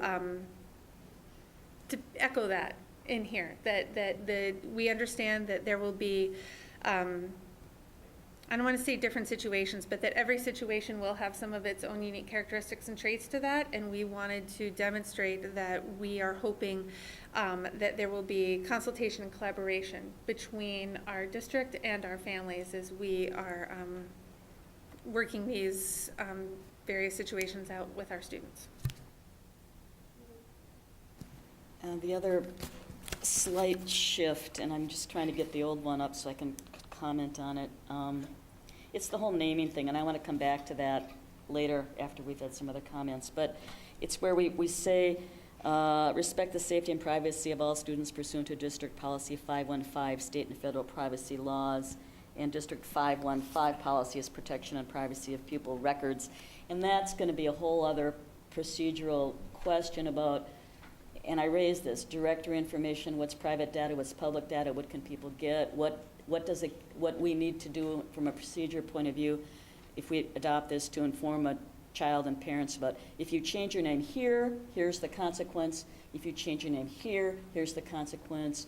There are laws that may prevent us from keeping the name here private, but the name here goes here. You know, where do the names go in our system? It's very, and I'll talk about that in a minute because I met with Aston and Tom Marble to learn more about that. So that's kind of what we did with that. We just incorporated 515 to be really, and it's not as, I mean, it's not going to be clear to a student, it's clear to us, but procedure will have to be implemented. I think we could add a couple more policies to G, which is 423, the employee-student relationship policy, 425, which I've now lost here, and 610 is the field trip policy. And I was also going to suggest that our other policies, 425 is staff development. That's the staff development policy. So I thought we ought to reference it since we're trying to be consistent. Our other policies actually have for cross-references at the end of the policy, all the other policies to be cross-referenced. And I'm saying this for Cindy to hear. I think that all those policies in G that we're mentioning should show up at the end as a cross-reference with the full name of the policy that we're talking about, because we're not, currently anyway, we haven't added the names in the policy. We may choose to do that, but they're not there now, and it's not as informative to people reading this to not have the names in there. I think it would be helpful to have the names. I looked them all up, so I wanted to make sure that everybody knew what the names were. So we have 102, equal educational opportunity, 413, harassment and violence, 514, bullying prohibition, 515, protection and privacy of pupil record, 522, student sex non-discrimination, 526, hazing, and 528, student parental family and marital status non-discrimination.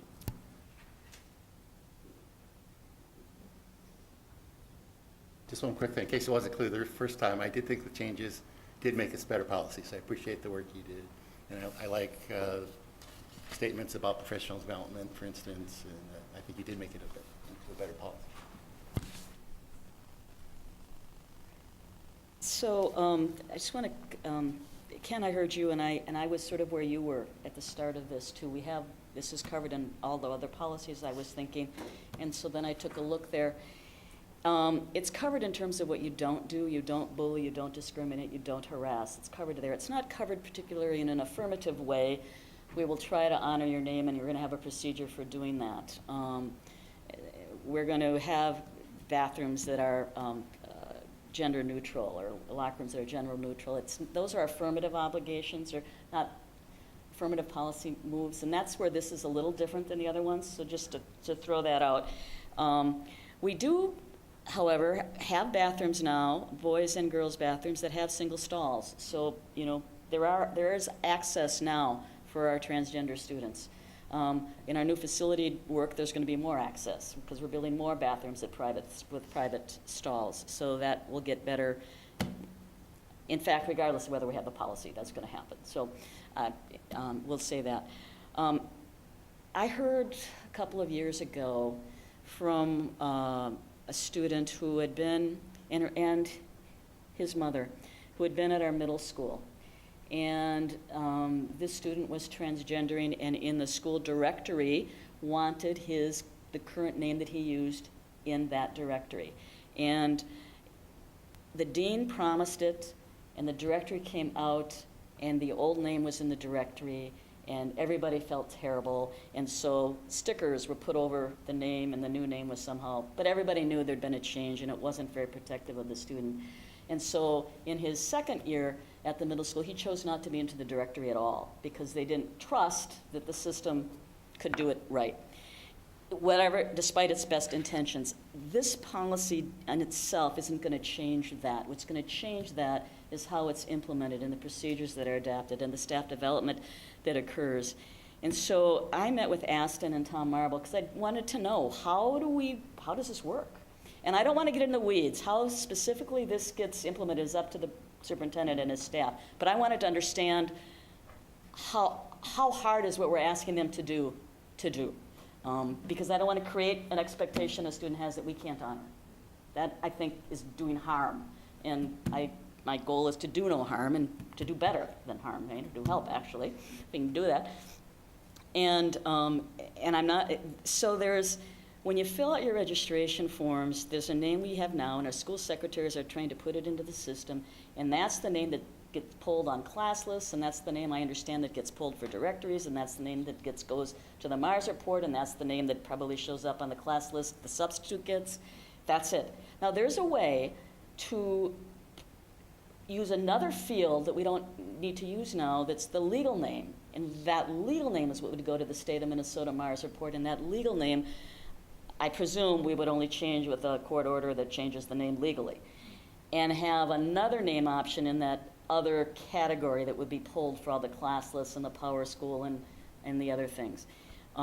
That's a way to do the naming thing, but that requires changes to our technical system, that requires changes to our education of our staff, that requires new class lists and new, all of that new stuff to be generated.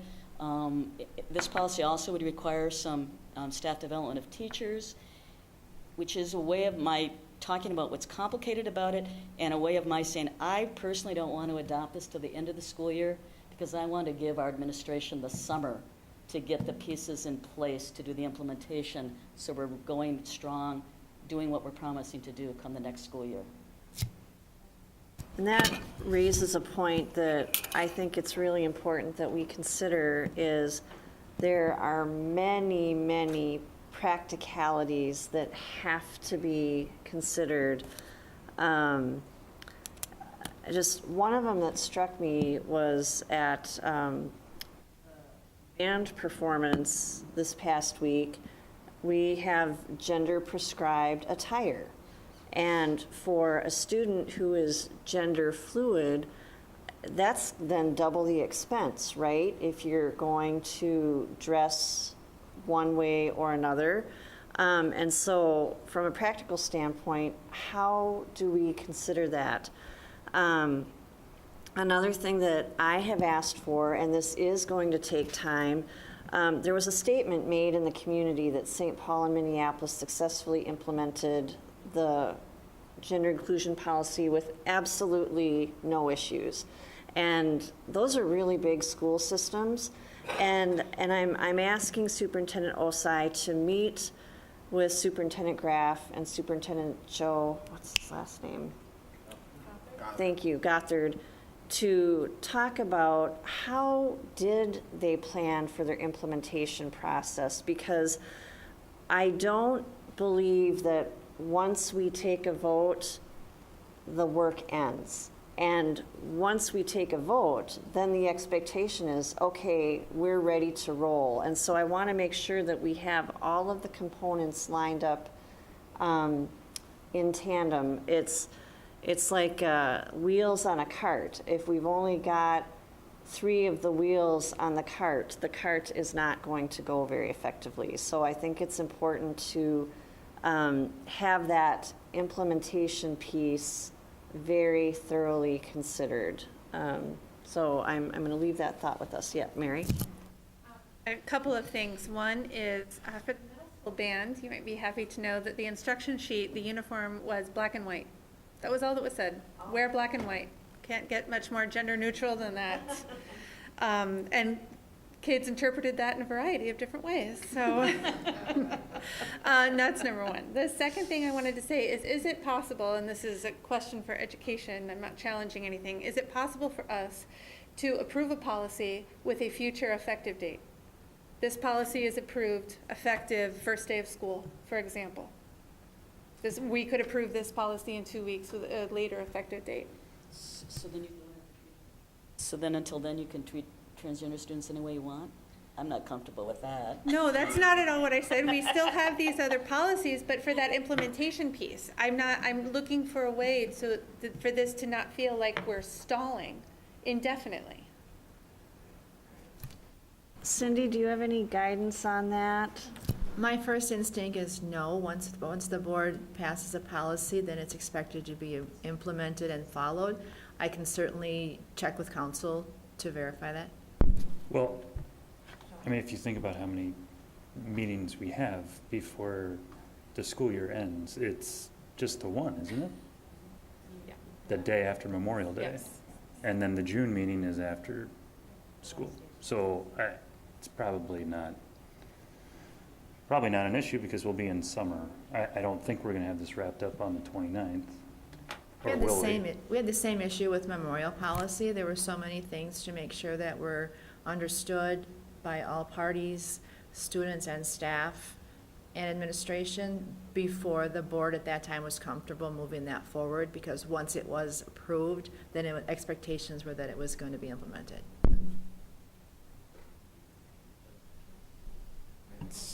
I had some more questions then. Thank you, Nancy.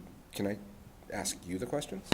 So when I read through this policy, the reporting piece, it seems like, I'm not going to be able to quote it, but anyway, it seems like the child that feels slighted or offended would report to a authority, and if it's the teacher that's their next authority, they would report it to the superintendent and or the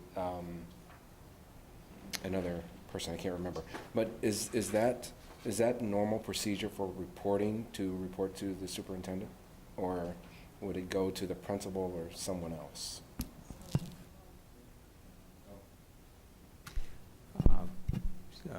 Madam Chair, members of the board, superintendent, typically, and I think it is in this policy as well, that the principal is also called the building report taker.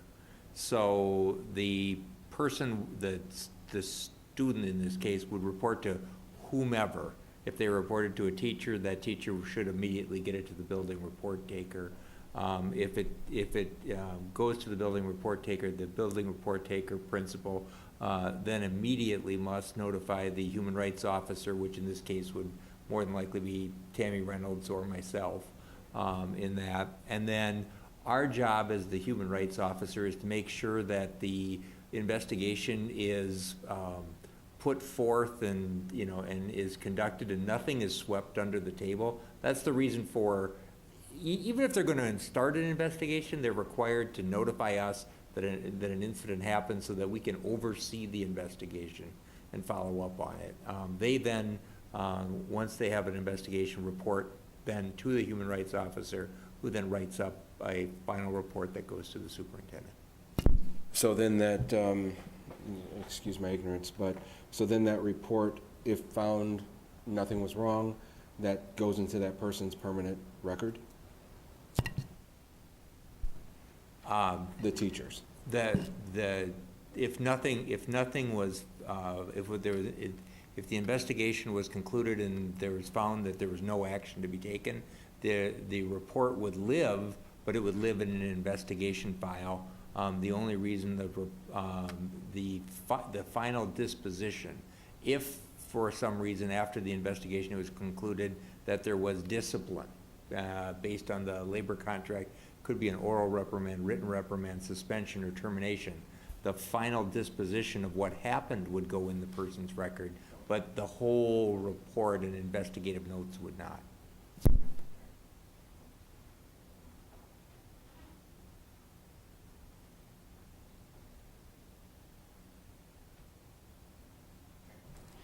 All right, that's my questions.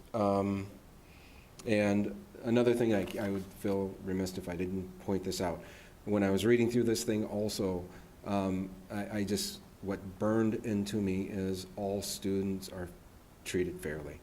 And I try to think that we're gonna treat all our students fairly, and no matter what gender they are. And I just want to make sure that our students that are, I'm going to mess it up, so forgive me already. The students that are aligned with their given gender are also treated fairly. So if this policy doesn't allow them to feel treated fairly, then I'm totally against it. But if we can all feel fair and comfortable in all situations that we're in, let's go for it.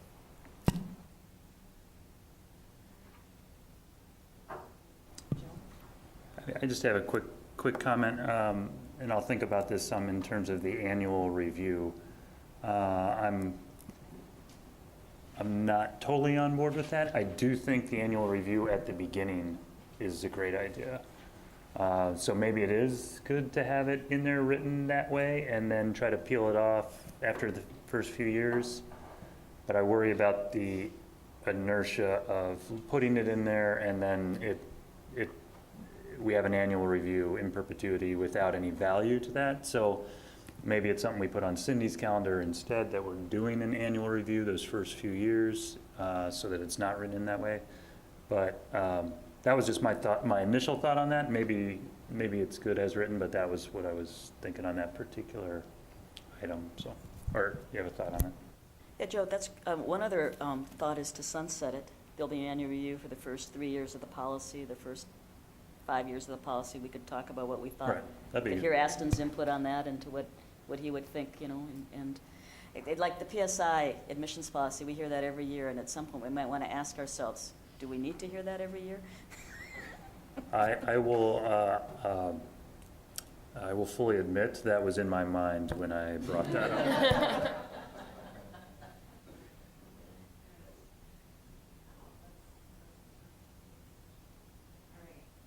Any other thoughts while, okay, now I want to consult with Cindy. Do you feel like you've captured everything that we want to work on before the next reading of this?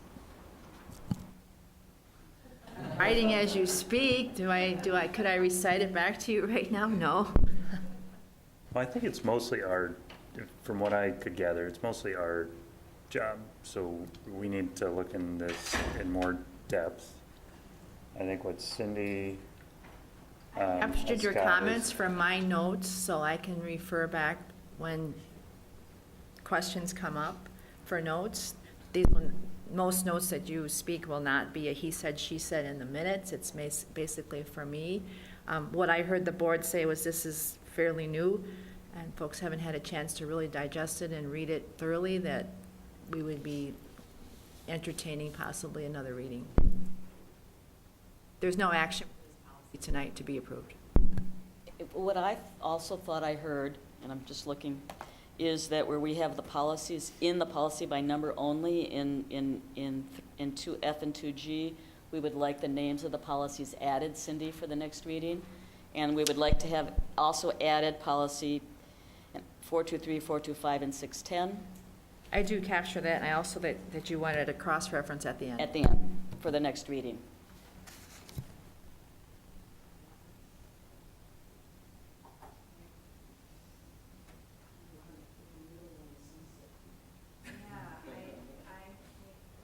I think the sunset clause is a really, really good idea. All right, I do really want to express my appreciation to Nancy and Mary working individually through grappling with the fine detail. I do want to thank Superintendent Osai also for the work he is doing on the implementation side, because I know personally, every single time I read this, I have a new question that I'm emailing you, and it is a robust list of questions to address before we are ready to propose putting this up for a vote. Yes, Nancy? Just one more thing. I'll remember something else when I walk out to my car, but I did ask Aston for the dress codes that we have, and looked at both the middle school and the high school yearbooks that have their dress codes, and their gender, they are not classified by boy or girl or by gender. They are neutral. So just like the middle school black and white for the concerts. All right, so that was quite a lot of work. Now we're going to move on to City Commission appointments update with Cindy Bennett. Thank you, Chair Waters. This is just basically an update of information. I'm working to try and schedule an interview with two citizens that have applied for the Human Rights Committee with a few board members, and I have not heard back from those folks yet, so I don't have any dates to offer, but it is in the process, and the city is looking for approval as soon as we can get that done. The other commissions that are expiring and the dates and the folks that are slotted to continue. I will be bringing that back at the next meeting, but I did not have that all completed. Thank you so much, Cindy. Now we're moving on to our action agenda. The first item is the contract approval for the Director of Curriculum Instruction, July 1, 2018 through June 30th, 2020. It is recommended that the school board approve the employment contract 2018 through 2020 between Independent School District Number 283 and Dr. Patrick Duffy as the Director of Curriculum and Instruction for the St. Louis Park Public Schools as presented. Do you have anything else to add to that, Rick? Is there a motion? Moved by Ken Morrison. Is there a second? Second by Mary Tombeck. Any discussion? Joe. I ran into an educator at a soccer, not physically, but at a soccer tournament this weekend. And the first thing that he said was, Dr. Duffy is amazing. So, good to hear. Great reputation. Thank you so much for that. All right, all those in favor say aye. Aye. That carries 7-0. Next item, contract approval, principal of Peter Hobart Elementary School. It is recommended that the school board approve the employment contract between Independent School District Number 283 and Carrie Schwiedering as the principal of Peter Hobart Elementary School to begin July 1, 2018 as presented. Anything else, Rick? Just a woo-hoo for Carrie. Yeah. Very good. Is there a motion? So moved. Moved by Ann Casey. Is there a second? Second by Nancy Gores. Any discussion? Woo-hoo. We're liking the woo-hoo. All right, all those in favor say aye. Aye. Okay, that carries 7-0, yes, and congratulations, Carrie Schwiedering. She is working hard. She has served our district well, and this is a wonderful opportunity in her career path. Prior to this interim assignment, she was assistant principal at the high school. Anything else you want to add, Rick, or? I was just going to make one additional comment that we did go out to Peter Hobart and we talked to community members, we talked to staff members, and there were a number of people who said, when we asked what are the qualities you want in the next principal of Peter Hobart, while it was paraphrasing, but it came down to, we'd like Carrie Schwiedering. We like, so he said, well, we can't vote for one person, but I'm so glad that ultimately Carrie embodied all the qualities we were looking for. Very good. Yeah, Ken. I had the privilege to go over and visit with her when she was on assignment at Peter Hobart, and just her and carrying that element is just amazing to watch her work with the teachers and the kids and everything. I didn't think she could do it because moving from the high school to there, you have different mentality, but she did a really fantastic job. And then she applied for the job, not just given to her. She applied for the job and actually won it. So it's hats off to the district, and she's just a wonderful addition to the district as a principal. Thank you so much. All right, the next item, policy development, second reading approval, 302 superintendent and 302A superintendent board working relationship. It is recommended that the school board approve the second readings of policy 302 superintendent and 302.A superintendent board working relationship as presented. Is there a motion? Moved by Ken Morrison. Is there a second? Second by Nancy Gores. Any discussion? All those in favor say aye. Aye. Opposed? That carries 7-0. Very good. Finally, the approval of International Travel Middle School 2020. It is recommended that the school board approve the international travel for middle school students to Costa Rica in 2020 as presented. Is there a motion? Moved by Ken Morrison. Is there a second? Second by Jim Beneke. Any discussion? I think they did a very good job at answering all of the questions. I was concerned about the curriculum that was going to be handled there after reading through it this weekend, and the way that they explained it answered all of my questions, and then also that it's economically kind of savvy of them to do it. I'm concerned that the 2-year lag that it, getting people to actually commit to 2 years, I don't know, I couldn't, but some people can, and I wish them luck. I encourage them to get this done, and I hope that it is something that can be continued on into the future with a good host of diverse group of people, so that people can, kids that may not have the opportunity to travel international, get that opportunity to travel international, because it is a very different world out there that they need to move away from these four walls and experience it. So everybody should experience that little travel. I just want to say that I continue to have some concerns that this is an opportunity for our upper middle class and wealthy families in St. Louis Park, healthy children, are who are going to get to go on this trip. And I'm not going to oppose it tonight because of what ifs, because it seems like Ms. Victoria is very well aware of those concerns and is doing a lot of work to make sure that that is not the case, and I very much hope it's so. But with all the equity work we're doing in this district to create more opportunities for what is likely to be a certain class of students is a little bit hard to swallow. So I really hope that we can get creative and that this can be an opportunity that is truly offered to all of our students.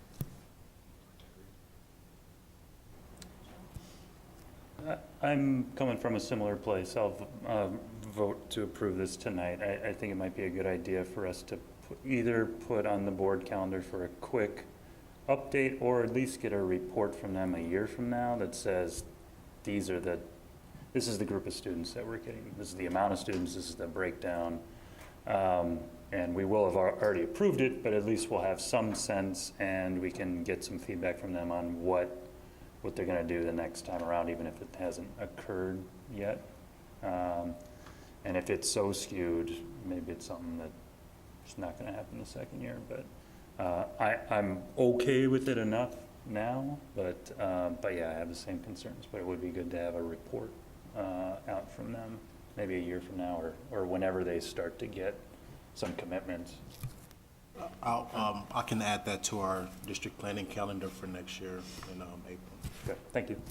I would agree with Joe, but I think at that year point, I think they may have an opportunity to get more, as she had pointed out, that they could possibly get more people in at that point. I think that's a great idea to have them back in a year and give us your who's going and where's our opportunities.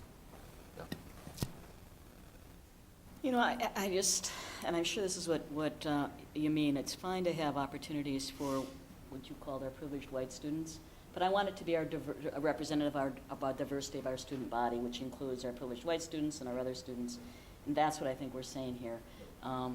And they're gonna, I love that they articulated that, they're aware of that, they want that as well, and they're gonna work for it, and so I want to trust that they're gonna figure out how to do it, and we'll hear what they report back. This won't be the first group of international travel that is skewed. And that's a challenge for international travel. I'm going to be optimistic that this is going to be the trailblazing group that incorporates the work we're doing with racial equity to figure out the how to do this. So I want us to vote on this. I want to support this. I love the idea of touching back in a year, but I think this is an opportunity to really show what we have mastered in terms of racial equity and making sure that all means all. So I'm going to see how we do on that in a spirit of optimism. All right, with that, all those in favor say aye. Aye. Opposed? No, that carries 7-0. Now we are on to communications and transmittals. Jim Beneke. There's an exciting performance this week by the middle school. At the high school, though, they're going to do Mary Poppins. It'll be Wednesday through Sunday, May 17th through May 20th. First three evenings at 7 p.m. and then matinee the fourth day, I forget what time, Sunday. I plan to be there.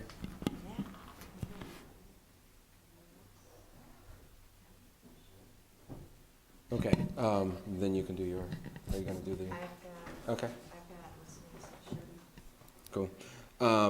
This is just a little note of things that I've been doing.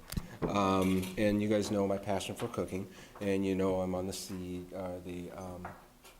snack committee, and totally in and bought in on the going from scratch. So there is a class that Julie Rappaport is putting on, and it's bringing in kids into our school on after hours, and they cook.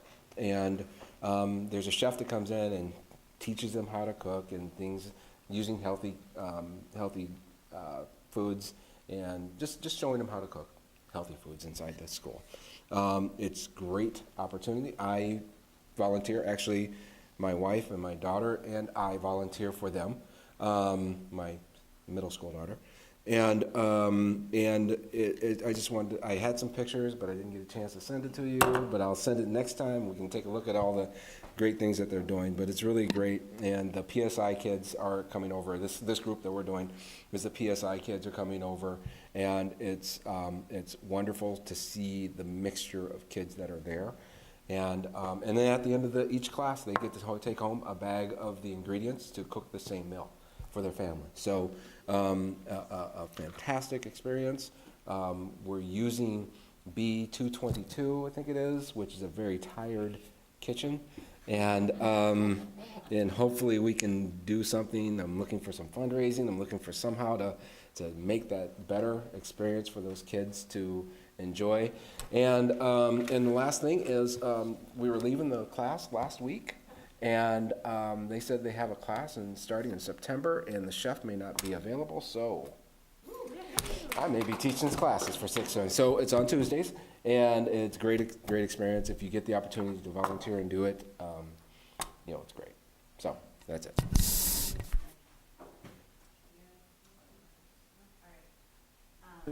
We do have two quick things to update the community on. On Friday, April 27th, we had a special meeting to ratify the resolution to support the WEMAP dissolution. So that process is underway. There are minutes to that effect and a series of letters that need to be sent out to approve that decision, but that process is ongoing.